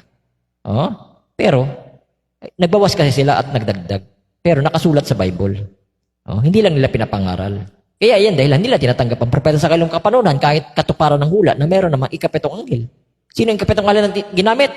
No? Sa magitan ng ating propeta na si William Branham, ang kanyang mensahe ang nagpapakita kung anong daladala niya doon sa manifestation ng katuparan ng Revelation 10:7. No? Kung nakikinig kayo sa kanyang tape at sa booklet, nagbabasa kayo, makikita nyo ang kanyang mga mensahe ay umuugma sa pananawagan na pananauli galing sa mga anak patungo sa magulang. No? Ang ikapatong anghel ay nagsimulang tumunog at nariyan ang mensahe na isulat doon. Oh, nakuha natin sa tape, sa aklat na forma. Ayan, kaya mayroon tayong spoken word. Na yung mga spoken word naman na iwan sa kabilang bahay, pati yun hindi nila binigay eh. Ang bahala ng Diyos sa kanila. No? Hindi binigay yung damit namin, hindi binigay yung lahat patagamit sa ministry, pati yung mga spoken word, sana basahin nila eh. Makonvert sila. O yun sana eh. O, tawag doon. Yung lugar na yun, tawag doon na pangalan doon, Lukata. Sa Bisaya, Lukata. Sa Tagalog yun, Tubusin. Ay yung pala, ang mangyayari doon ay may tutubusin kaming gamit. Kailangan namin makaipon ng 7K para makuha namin lahat ulit ng gamit. Eh wala, mahirap kami mag-ipon kasi may mga bayaran din kami sa bagong tinitirahan. No? Bahala ng Panginoon mag-provide kung papatubos pa niya o hindi na. No? So pinalitan na lang niya yung mga gamit, kagaya nito. At saka ibang damit namin. Bagamat di kulang pa rin, pero at least may nasusuot na. No? So tuloy tayo. Ang kapitong anghel ay nagsimulang tumunog, nariyan ang mensahe na isulat doon sa tape. Kaya yan, may spoken word. Wala akong mapakita ngayon. Tapos may tape. May mga tape na audio, pinapakinggan mo yung mensahe ng propeta sa panahon natin ngayon. Barjo, ba't nakikinig pa rin kayo ng mensahe niya? Patay na siya. Barjo, ba't nagbabasa pa kayo ng spoken word niya? Patay na siya. Parang sinabi mo, porket patay na siya, hindi na siya tapos ng mensahe niya. Kasi, dapat, kung tatapusin mo ang mensahe niya, dapat dumating na, ngayon pa lang, ang Moses and Elijah, yung mensahe para sa mga Hudyo. Dapat ngayon pa lang umuugong na yun. Kung namatay ng propeta 1965, dapat pa after 1965, pumasok na si Moses and Elijah at nag-rapture na. Noon pa lang sana, sa physical na rapture ha, noong 1965. Tapos na sana ang rapture noon pa. Bakit nandito pa tayo? Ibig sabihin, tama ang sinabi ng propeta. No? Tama ang sinabi ng propeta. Na sinabi niya ito. Sana yun? Ang kapitang anghel nagsimulang tumunog at nariyan ang mensahe na isulat doon. Nakuha natin sa tape, sa aklat na forma, yun, sa spoken word. Sa mensahe, sa pagtunog ng mensahe ng hiwaga ng Diyos ay dapat matapos kita nyo sa panahon yun. So ano raw? Dapat matapos sa panahon yun. Iba ang interpretasyon nila rito. Ang interpretasyon ni Fred dito, pinost ko kay Fred yan, tsaka sa ibang mga ngaral pa na nakausap ko, kahit nga kay Parnell eh. Sinaling ko sa Tagalog yan, yung third coming, pinagtatawanan lang ako. No? Inalagay ko yun, in-interpret ko sa English doon sa yung apps na yun, para maging English yan. Pinagtatawanan lang ako. Kasi interpretasyon nila rito, kita mo, Bargeo, dapat pang matapos sa panahon yun. May tatapusin pa pala, may hiwaga palang bubuksan. Tapos ng hiwaga, 1963. Yung nawala siya 1965 na, patay na sa spiritual, binuksan na ang mga selyo, tapos na. Ngayon, nailagay sa tape na forma, no? Ayan ang sinabi niya, nakuha natin sa tape, sa aklat na forma, at sa pasimula sa pagtunog ng mensahe, ang hiwaga ng Diyos, dapat matapos kita yun sa panahon yun. Ano tatapusin niya? Dapat matapos. No? Hindi para magdagdag ka uli ng hiwaga. No? O magbukas pa ng panibagong mensahe o hiwaga. Ang sinasabi niya rito, dapat matapos sa panahon yun. Ibig sabihin, yung mensahe dapat marinig ng pinakahuling binhi. No? Dapat marinig ng pinakahuling binhi. No? Kung sino ka man na hindi pa natatawag sa bahagi ng katawan ni Kristo na kailangan marinig ang mensahe sa huling panahon ito, no? Ay dapat mong marinig yun. Kaya naisulat sa tape, naisulat sa aklat na forma, sa pamamagitan ng spoken word, no? Sa pasimulan ng tunog ng mensahe, ang hiwaga ng Diyos dapat matapos sa panahon yun. Ngayon, kung sasabihin mo, kung interpretasyon mo na dapat matapos sa panahon yun, kung unawa mo dapat matapos ay magbubukas ka ng panibagong hiwaga, bakit nilagay pa sa tape? Bakit nilagay pa sa aklat na forma? Kung mayroon ka palang tatapusin pang panibago na sa pamamaraan mo. Ano pang silbi na nailagay sa tape? Ano pang silbi na nailagay sa aklat na forma o sa spoken word? Kung mayroon ka pa rin palang gagawin sa pamamaraan mo na panibagong hiwaga para sa pagkaunawa mo na may tatapusin pa. No? So hindi ganun. Ang ibig sabihin na tatapusin dito, yung hanggang matawag ang pinakahuling binhi, kaya inailagay sa tape, sa aklat na forma, No? Ang patunog ng hiwaga ng Diyos ay dapat matapos sa panahong yun. Kasi, ang ibig sabihin, yung namatay siya 1963, ang propeta, yung mensahe na ilagay sa tape at sa spoken word o sa aklat na forma, yung binabasa natin, no? Para matapos yan hanggang sa panahon natin. O, kailan mo matatapos yan? Anong tanda ng katapusan? Na matatapos ang mensahe. No? Ito. No? No? So, teka lang ha. Bago natin basahin yun, sino ang magbabasa sa aklat ng forma at sa tape? Sino magpapatugtog niyan sa tape sa ating panahon? Wala naman ang propeta sa physical. No? Ang Revelation 10:8, yung mga fivefold ministry. No? Kaya may mga churches na pinapatugtog ang tape before maggawain, mabuti yan. At meron din mga manampalataya na may mga tablet ngayon, sa tablet na kaya nagbabasa ng spoken word sa aklat. Yun. Bakit? Kailangan natin lumago. Kailangan natin makuha ang mga lihim pa na hindi pa nahayag kasi may nauna, may nahuli. No? So, anong gagawin natin? Revelation 10:8, ang tinig na aking narinig mula sa langit ay muling nagsalita sa akin. Nagsabi, humayo ka, kunin mong aklat na bukas. Ayun ang purpose ng kailangan mailagay sa tape na forma, no? At sa aklat na forma para kunin mo ang aklat na bukas. No? Oh. Ngayon, ano gagawin ng mga ngalo sa ating panahon? Sa 2 Samuel 7:25. Ang ngayon, Panginoong Diyos, ang salita ng iyong sinalita tungkol sa iyong lingkod. Sino bang lingkod? Revelation 10:7, ikapitong anghel. Tungkol sa iyong lingkod, ng sambayan ng iyong pagtibayin nawa, magpakailanman, ang iyong gawin, gaya ng iyong salita. So, sino rin magde-declare ang kasulatan ito naganap na? Palibhasa, yung marka ng hayop na hinula ng propeta sa physical, ay hinula niya noon, nagkaroon ng kaganapan ngayon. No? Sino ba nagde-declare ngayon yan? Si Jehovah? Hindi. Yan yun. Iyong pagtibayin nawa, gawin gaya ng iyong sinalita. So ano bang sinabi ng propeta? Ang chip in the shoulder. Ngayon, dinedeclare natin chip in the shoulder. Sabi ng propeta, no? Pagdating ng marka ng hayop, matinding pagpuksa na magatid sa marka ng hayop.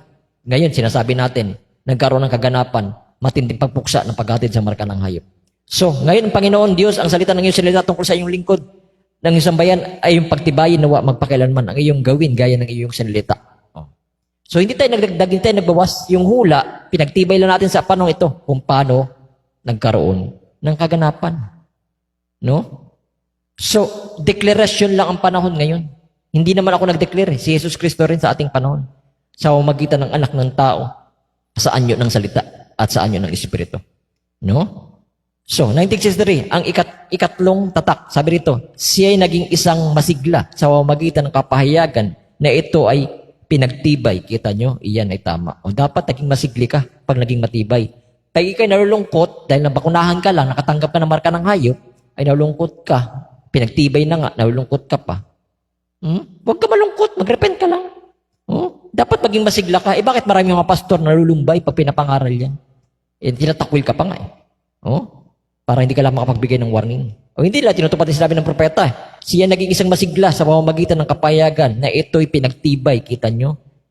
Yan. Dapat ganun, maging masigla ka. So, ayan ang problema. Bakit? Kailangan maging masigla. Bakit kailangan masigla? Kasi nakita mo yung katuparan eh. Yung sinabi ng propeta, bago siya mamatay, 1965, huwag manalig sa iyong sariling unawa, ang title. Ngunit, kapag aking tinig ay pinatahimik ng kamatayan, so 1965 siya namatay, siya na mismo nagpapaalam na siya rito. Ngunit ang aking tinig ay pinatahimik ng kamatayan, ang tape na ito ay magpi-play pa rin.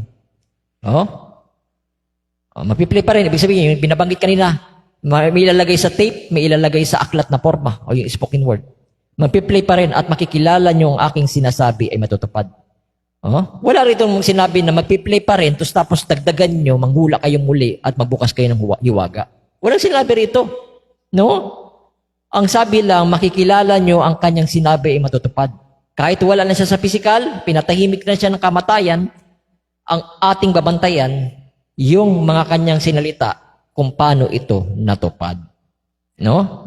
Ngayon, paano mo naman makikilala natupad ito? Depende na nga sa'yo sa John 16:13. No? Gayon kung sa iyong espiritu ng katotohanan dumating, papatnubayan kayo na sa buong katotohanan. Ngayon, pag hindi ka pinatnubayan sa buong katotohanan, wala sa iyong banal na espiritu. Ganun lang ang sagot doon. Kahit saan man tayo pupunta, ganun ang bagsak eh. Hindi naman tayo pwede mapukunwari eh. No? Yan ang problema. No? Oh? Kaya, 1963, patapos na ako, ang puwang ng pagitan ng 7 kapanahunan ng iglesia ng 7 tatak. Sa page 37, sabi dito, ngayon kita nyo, ang hiwaga ng aklat na may 7 tatak, mahayag sa pag-ihip ng mensahe ng ikapitong iglesia. Ng iglesia, nakita nyo? Ang ikapitong iglesia ay nagsimulang umihip at naroon ang mensahe na isulat doon at mayroon na tayo nito sa tape o sa aklat. Kita nyo? Tinuturo lagi niya yung tape tsaka yung aklat. Nariyan ang mensahe. Ibig sabihin, kahit wala na ang propeta sa physical, no? Yung spoken word at tsaka yung tape, mahalaga pa rin. Alam niyo bang hindi na pinapahalaga niya, nagpapanggap sila mga end-time message? Ang daming mga end-time message ngayon, the end-time message, pero hindi na sila nagbabaksa ng spoken word. Kaya pag nakikinig ka ng preaching nila tungkol lang sa mga paggagaya ng mga denomination din, tungkol sa mga problema, pampalakas, para hindi ka malumbay sa paglilingkod, pero mabuti yun. Pero yung nagpapanggap ka ng end-time message, pero hindi ka nangangaral tungkol sa end-time message, may problema sa'yo. No? Hindi mo binubuksan mga selyo doon sa mga tagapakinig. Sinisiraduhan mo silang kanilang tenga tungkol sa mensahe nila. Ang simbahan nila, the end-time message ministry. Tapos wala silang alam, ano bang end-time message ito? Ano bang mayroon dito?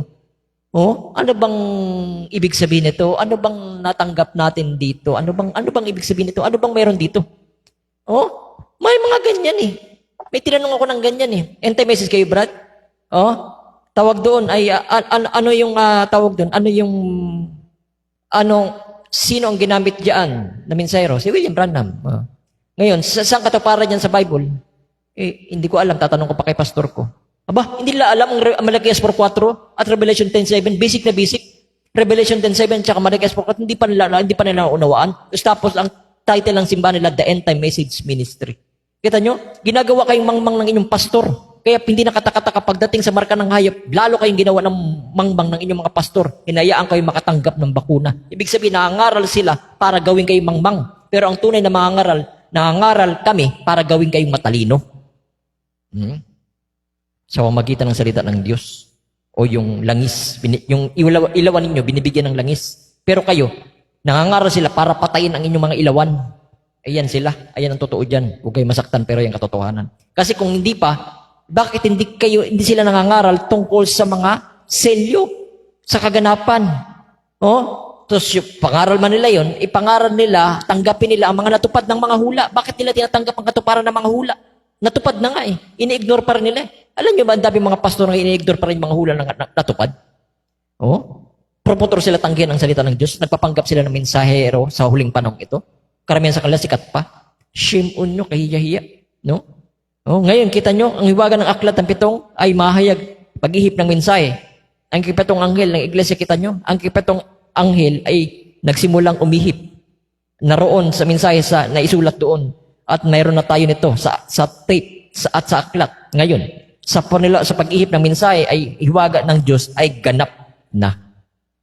Pag nariyan na raw sa tape at sa aklat na forma ang mensahe ng propeta, ang hiwaga ng Diyos ay ganap na. Ngayon, pag binasa mo yun, ano gagawin mo? Ganap naman hiwaga.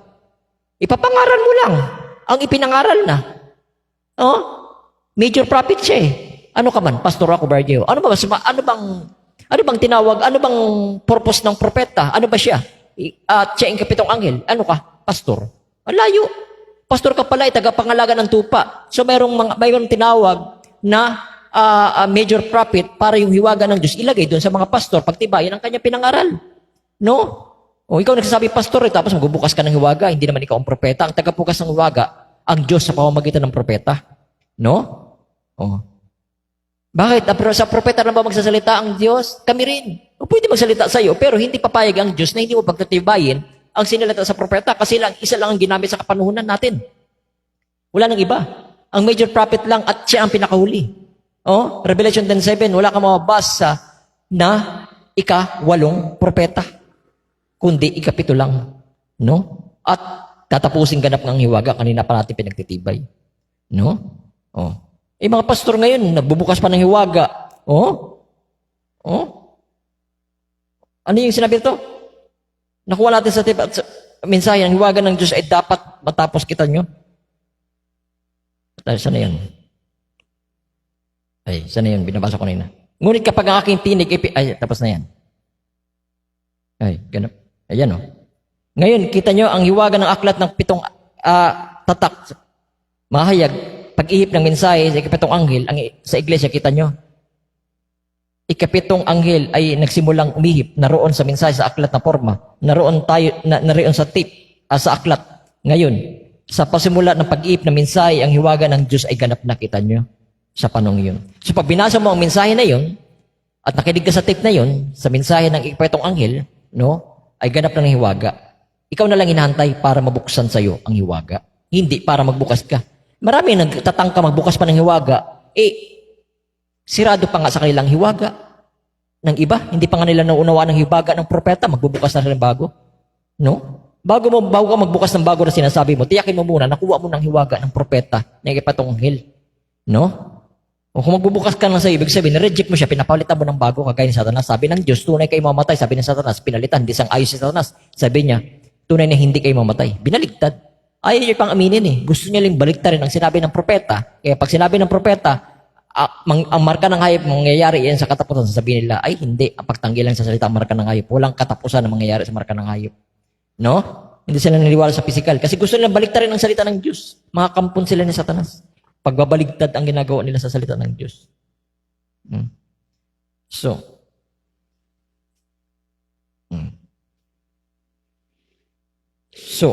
ayun ang sinabi sa Revelation 1:19-20. Isulat mo ang mga bagay na nakita mo at sa mga bagay na yun at mga bagay na mangyayari sa darating. Ang hiwaga ng 7 bituin, nakita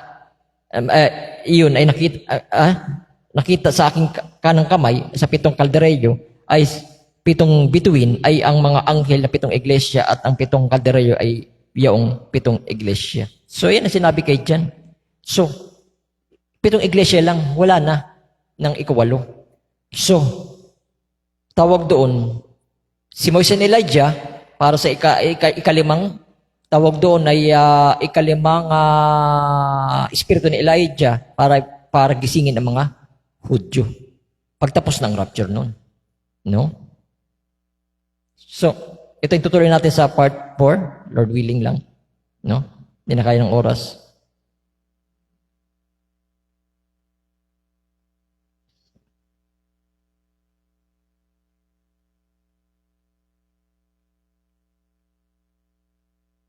So, ano pong purpose ng mensahe sa panahon ng ngayon? At alam naman natin yan, mayroong mga kambing na nahiwalay, mayroong mga tupa na nahiwalay.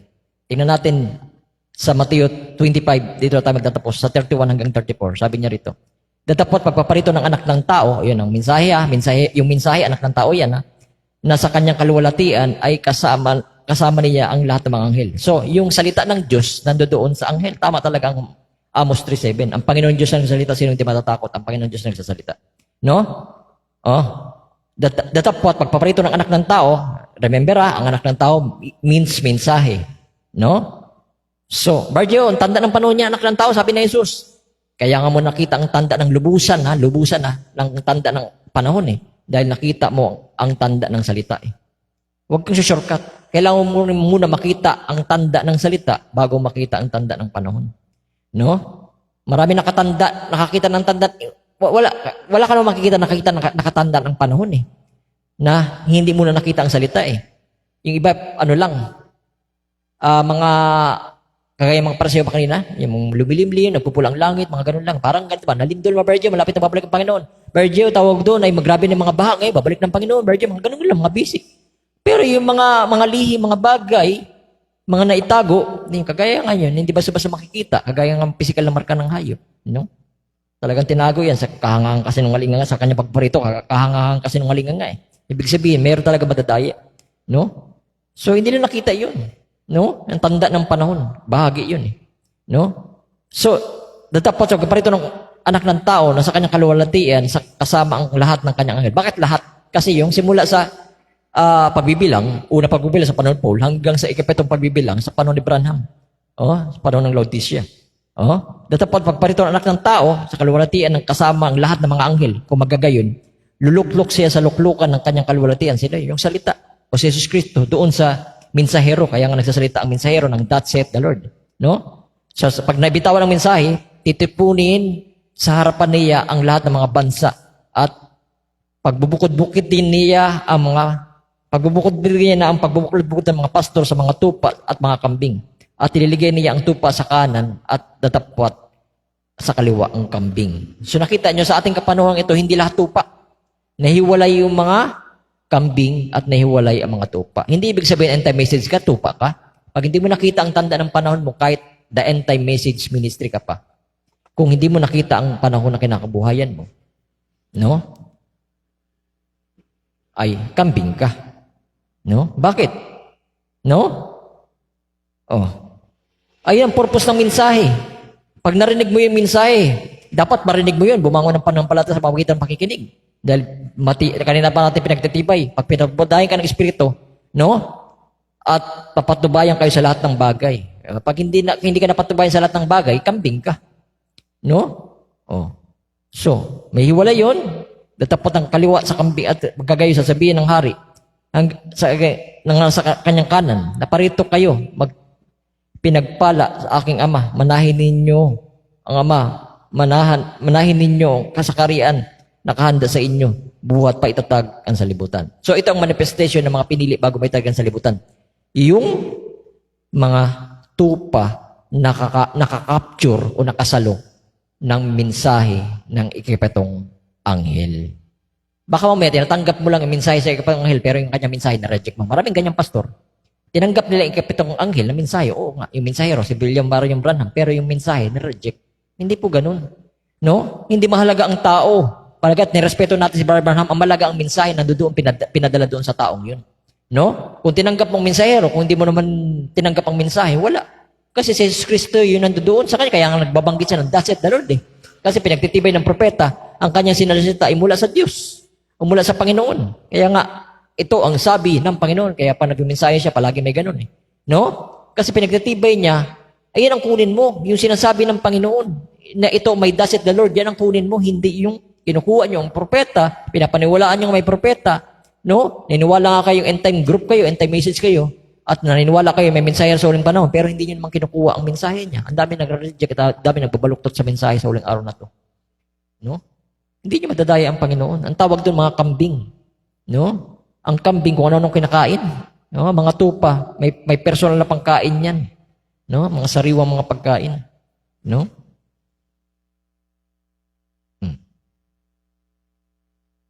So dito tayo focus doon sa susunod na part 4. Dito sa usapin naman ng bigyan ko lang ng clue para alam nyo na 1964 ang nakilalang Kristo sa lahat ng kapanahunan. Pag-usapan natin sa ika-4 na bahagi sa part 4 tungkol sa kanyang pagpaparito gaya ng sabi ito, kanyang ipinakilala ang kanyang sarili bilang anak ng tao, 'di ba, sa panahon ni Jesus. Siya pumarito siya pumarito tatlong pangalan. Pumarito sa tatlong pangalan, pagkaanak, pumarito sa pagkaanak, anak ng Diyos, at anak ni David. Anak ni David. Ngayon, anak ng tao ay isang propeta. So, yung anak ng tao ay isang propeta. No, means yung mensahe nandoon sa propeta. Ang salitang propeta, ang salita ng Diyos nandoon sa propeta. Kaya tama lang. Hindi yung taong Branham ang anak ng tao, kundi yung salita nandoon sa propeta. No? Siya yung anak ng tao. Jesus Christ, the same yesterday, today, and forever. Kaya malabong sinasabi ni Freddy na iniidolo namin ang propeta. Hindi po. Tama ka. Na sinasabi mo, si Jesus Cristo ang kunin mo. Pero yung tinuturuan niya kung i-reject ang propeta, na lahat ng naniniwala kay Brother Branham, iniidolo ang propeta, ay ginagawa niyo Diyos-Diyosan. Oh. Naniniwala ka nga sa mensahe ng propeta, tapos i-reject mo ang mensahero. Pwede ba yun? No? Ay, narinig ko ng mensahe mo. Ikaw, lumayas ka na. Ang kakapastos nyo naman. Parang si Jesus yun, kaya yung God din lang tao lang si Kristo eh. Nagpakatawang tao ka na. Ang kinikilala naman yung ama. Si anak hindi. Ito mo mga bastos itong mga to. Ano? Oh? Nagpakatawang tao ka lang. Anak ka lang ng Diyos. Yung ama namin kinikilala namin, si Brother Branham naman. Ginamit ka lang ipetong anghel. Pero hindi ka namin kikilalanin kasi pag kinikilala ka namin, iniidolo ka namin. Basta ganun. Kaya yung salita ng Jesus Cristo na dumating sa'yo, ang aming tinatanggap. Pero ang totoo naman, hindi naman tinatanggap. Nagkukunwari lang. Sasabihin nila, may bukas pang hiwaga na bago. panis na raw ang mensahe ng propeta, may hiwaga pa raw na bago. Sabi, binasa na nga natin kanina, tapos ng hiwaga eh. Tapos kung bakit dumadaloy sa ating panahon, tinatawag ang uling binhi para ipahayag ang mga selyo doon sa dapat buksan ng mga binhi, ng mga natutulog na hindi pagising. Ang problema, kaya hindi ka magising kasi nagtulog-tulugan ka lang o kaya patay. Hirap gisingin ng patay. Ay, hindi na magigising yun, patay na yun eh. Huh? Sabi ito, kaya ipakilala ang kanyang sarili bilang anak ng tao. Pumarito sa tatlong pangalan, pagkaanak, pumarito bilang anak ng tao, anak ng Diyos, anak ni David. So mayroon palang anak ni David. Yung mga third coming, anak ni David sila. At dinala nila sa panahon natin. Pero iba naman sinasabi ng propeta. Sabi dito, ngayon, ang anak ng tao. Ngayon yun, anak ng tao, isang propeta, yung mensahero. No? Yung mensahe. Maging si Jehovah mismo, tinawag na si Ezekiel, sinasabing anak ng tao. Si Jehovah, nangungusap sa isang tao. Propeta. Tinawag siyang anak ng tao. Yan klaro ha. Tama ang sinabi ko, pareho kami ng propeta. No? At sinabi ni Jesus, ipinapakilala ang kanyang sarili bilang anak ng tao. Dahil ang mga kasulatan ay hindi maaring sirain. Bakit sinisira nila? Yan ang tanong. Sila nang sumagot niya sa kanilang sariling sagot. No? So, klaro, 1964, ang panahon ng pag-aani, last quote, ang anak ng tao, ang salita. Pag hindi ka dinatnan ng anak ng tao sa pamamagitan ng Espiritu Santo, si Jesus Cristo rin naman, nasaan yung Espiritu? Kasi yung narinig mo, at saka yung ikaw na nakikinig, iisa yun, di yung dalawa eh. Yung binhi na narinig mo, ay yung salita, ang binhi. Sabi pa ng Jesus eh. Ang salita ng Diyos, siya ang binhi. Ngayon, pag yung binhi na nahulog sa dawagan, sa batuhan, depende sa'yo. Kung saan ka dyan, sa batuhan ka ba? Yung narinig mo, binhi sa binhi. No? Pag narinig mo yun, no? Yung anak ng tao ay nasa sayo, ang karian ng Diyos ay nasa sayo. Anak ng tao, minsan nasa sayo rin, yung sa pamamagitan ng Banal na Espiritu. So yung anak ng tao, ang salita, mensahe. No? Kaya sabi rito, ng quote, sabi rito, saan na yun? Anak ng tao ang salita na mabuhay mismo sa kaligtaan ng tao. Kaya baka malito kayo ba? Kala ko ba ang anak ng tao, mensahe? Yan kasi yung narinig mo. Ngayon, kaya hindi tinatanggap ng marami ang mensahe na narinig nila kasi wala yung anak ng tao sa kanila. Kailangan yung anak ng tao ay dumating din sa kaligtaan mo. Saan yun ang pamamagitan ng Banal na Espiritu? Kasi ang anak ng tao, si Jesus Cristo. Si Jesus Cristo ay salita rin naman. No? So yung salita na narinig mo, dapat i-capture din ng anak ng tao na nasa sayong kaligitnaan. Anak ng tao, ang salita na nabubuhay mismo sa kaligitnaan ng tao. Kita nyo?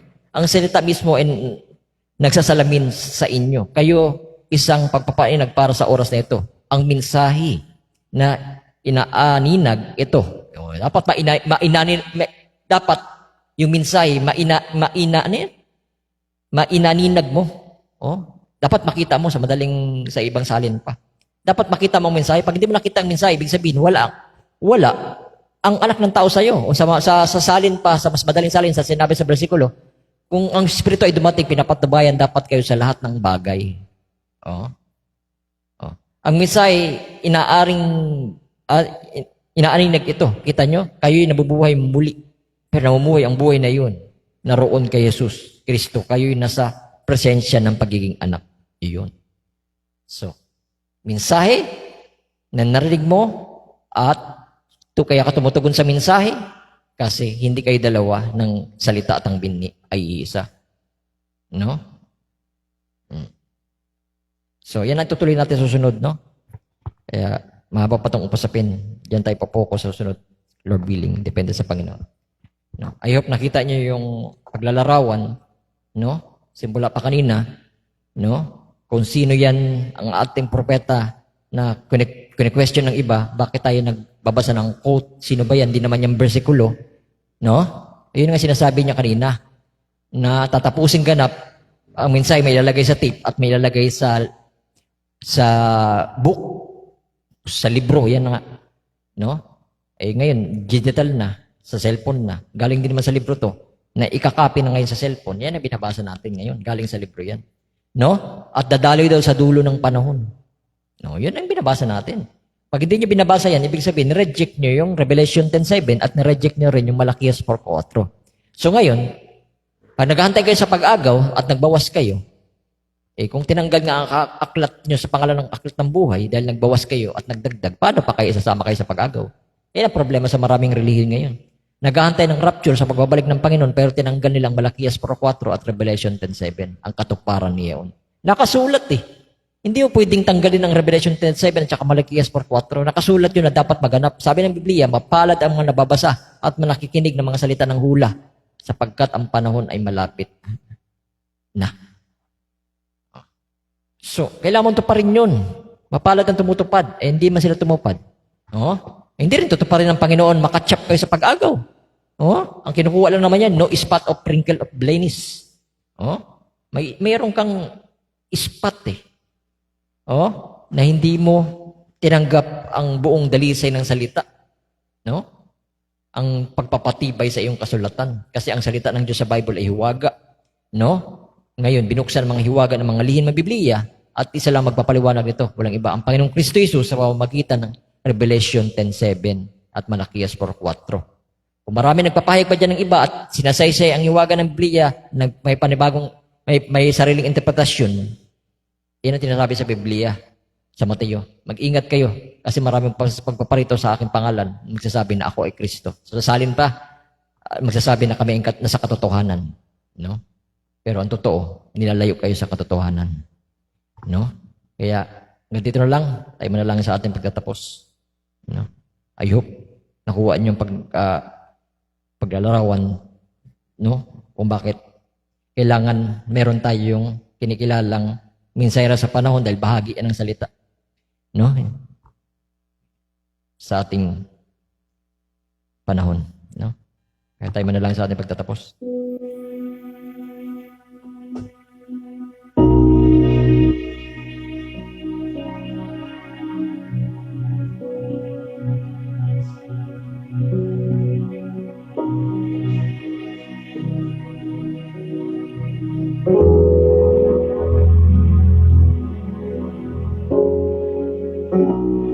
Sa Panginoon, maraming salamat sa iyong mga salita, Panginoon Ma.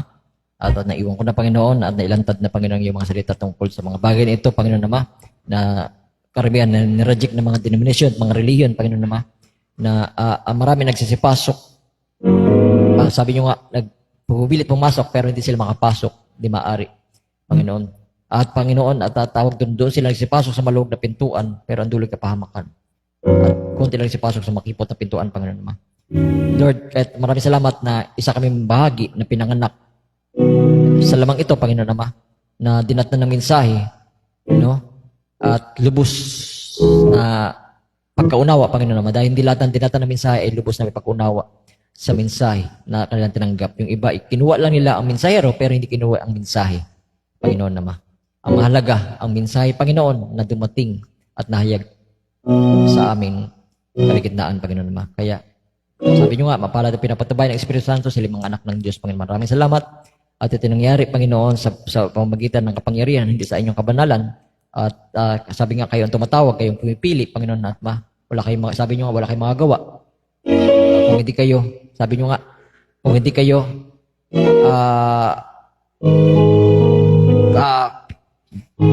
pinakilala ng aking Ama na sa langit. Kaya tawag doon, maraming salamat, Panginoon, sa inyong mga biyaya, Panginoon Ama, na inilantad sa aming panahon, Panginoon, upang ipakilala niyo mga hiwaga niyo, Panginoon, sa aming panahon, Panginoon Ama. At ito'y napaka-importante sa aming panahon dahil ito'y langis na ilawan, Panginoon Ama, upang isang susi sa kalangitan upang makapasok kami sa pag-agaw, Panginoon Ama. Anong susi? Ang salita at ang hiwaga na naisaysay sa aming panahon. Maraming gusto makapasok sa pag-agaw, sa rapture, Panginoon Ama, pero wala silang dalang susi. Kahit nga yung Panginoon, dumating kayo sa matatalino, hinanapan niyo sila ng langis sa kanilang ilawan. Yun ang susi, Panginoon Ama, yung langis sa kanilang ilawan, Panginoon Ama. Pero karamihan sa kanila, nagkompromiso, Panginoon Ama, at di tinatanggap ang purong susi, pero naghantay sila ng pag-agaw, Panginoon Ama. Ito'y may anyong kabanalan lamang, pero tinanggi nila ng kapangyarang ito, Panginoon Ama. Kaya, Panginoon Ama, kayo nakakalam kung sino mga anak ninyo, Panginoon Ama. Sabi nyo nga, bumabangon pa ng palata sa magitan ng pakikinig, Panginoon Ama. Lord, kaya anong kailangan ng bawat isa sa oras nito, kailangan tinanggap ayon sa kanilang panampalataya. Ganito po pangalan ng ministering ito. Lord, ito po pangalan na sa pang-araw-araw, Panginoon, na mabatid yung mga bagay nito. Lahat ng mga bagay ito sa iyo, kailangan dinadakila, ay dinadalangin mga bagay nito sa iyo lamang Ama sa dakilang pangalan ng Panginoong Kristo Jesus. Amen at amen. At mawing kapalit sa Panginoon. Salamat. Hanggang dito na lang. Gandang kami sa inyo.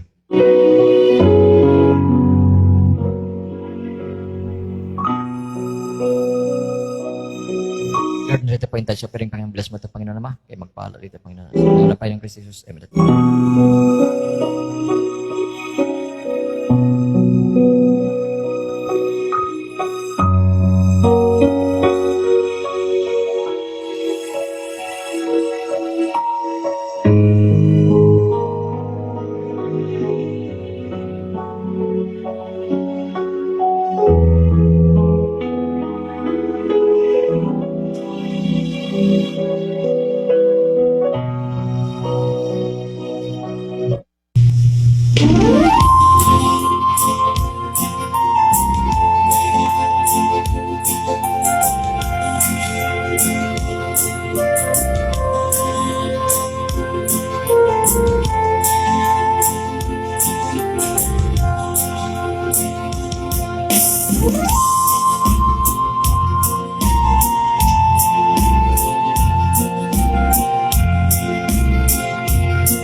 Nang dumating sa atin ang panahon,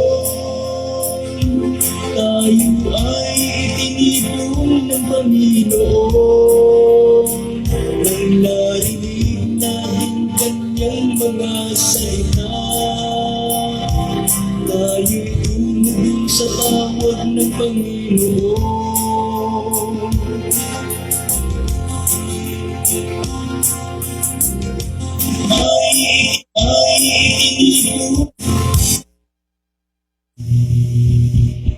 Namin kanyang mga salita, dahil tumulong sa tawag ng Panginoon. Sapagkat tayo'y bahagi ng salita na tinubos doon sa krus ng Kalbaryo.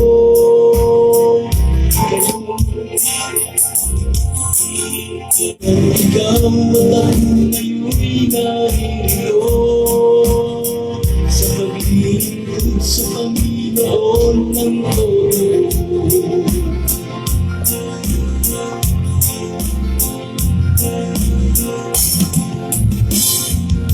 Kayang halita yung lahat ay naririto,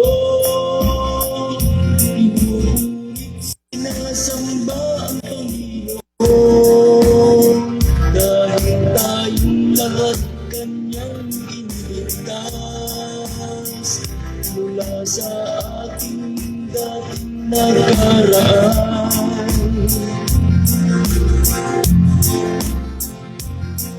Sapagkat tayo'y bahagi ng salita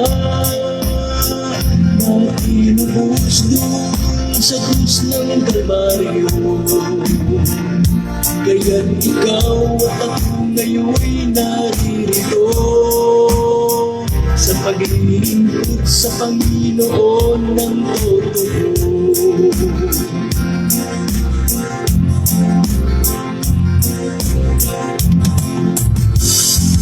O katawan ni Kristo, halina at magdiwang, tayo'y magsiawit ng puno ng kagalakan, sapagkat tayo'y pinili ng ating Panginoon tungo sa buhay na walang hangganan. Kaya tayo'y tinipon ng ating Panginoon tungo sa mag-agaw ng ating hinihintay.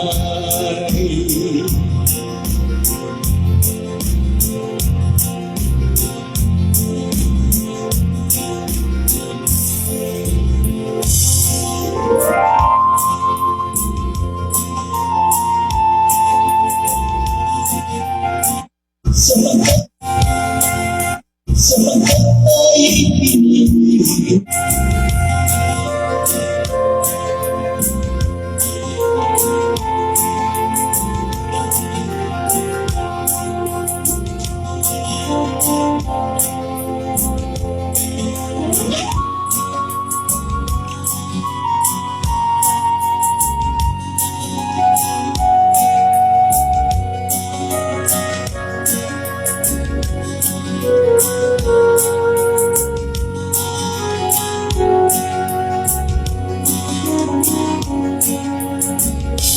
Kaya't ngayon tayo'y puno ng kagalakan, dahil natagpo ang tunay na kaligtasan.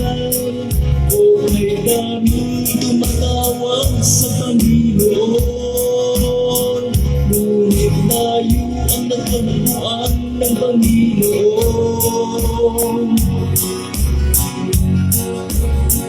Dahil ang salita't binhi ay isa,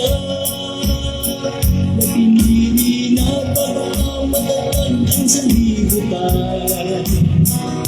Kaya't ikaw at ako ngayon'y naririto, sa maglilingkod sa Panginoon ng totoo.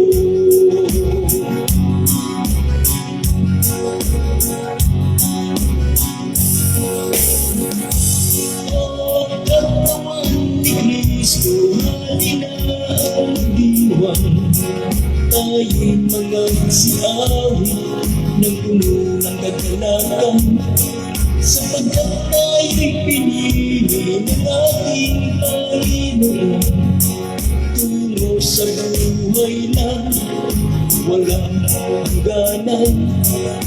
Iyan tayo'y inipon ng ating Panginoon tungo sa pag-agaw ng ating hinihintay.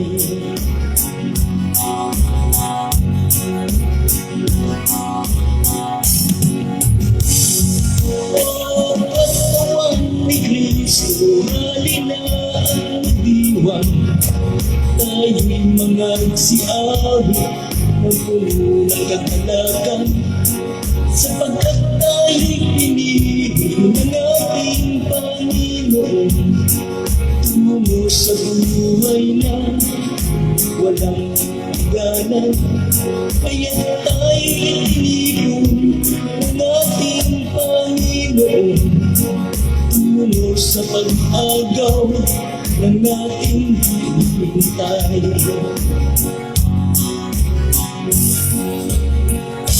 Kaya tayo'y inipon ng ating Panginoon tungo sa pag-agaw ng ating hinihintay.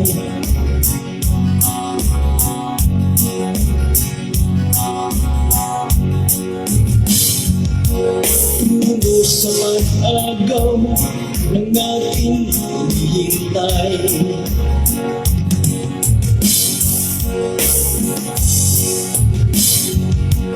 Tungo sa pag-agaw ng ating hinihintay.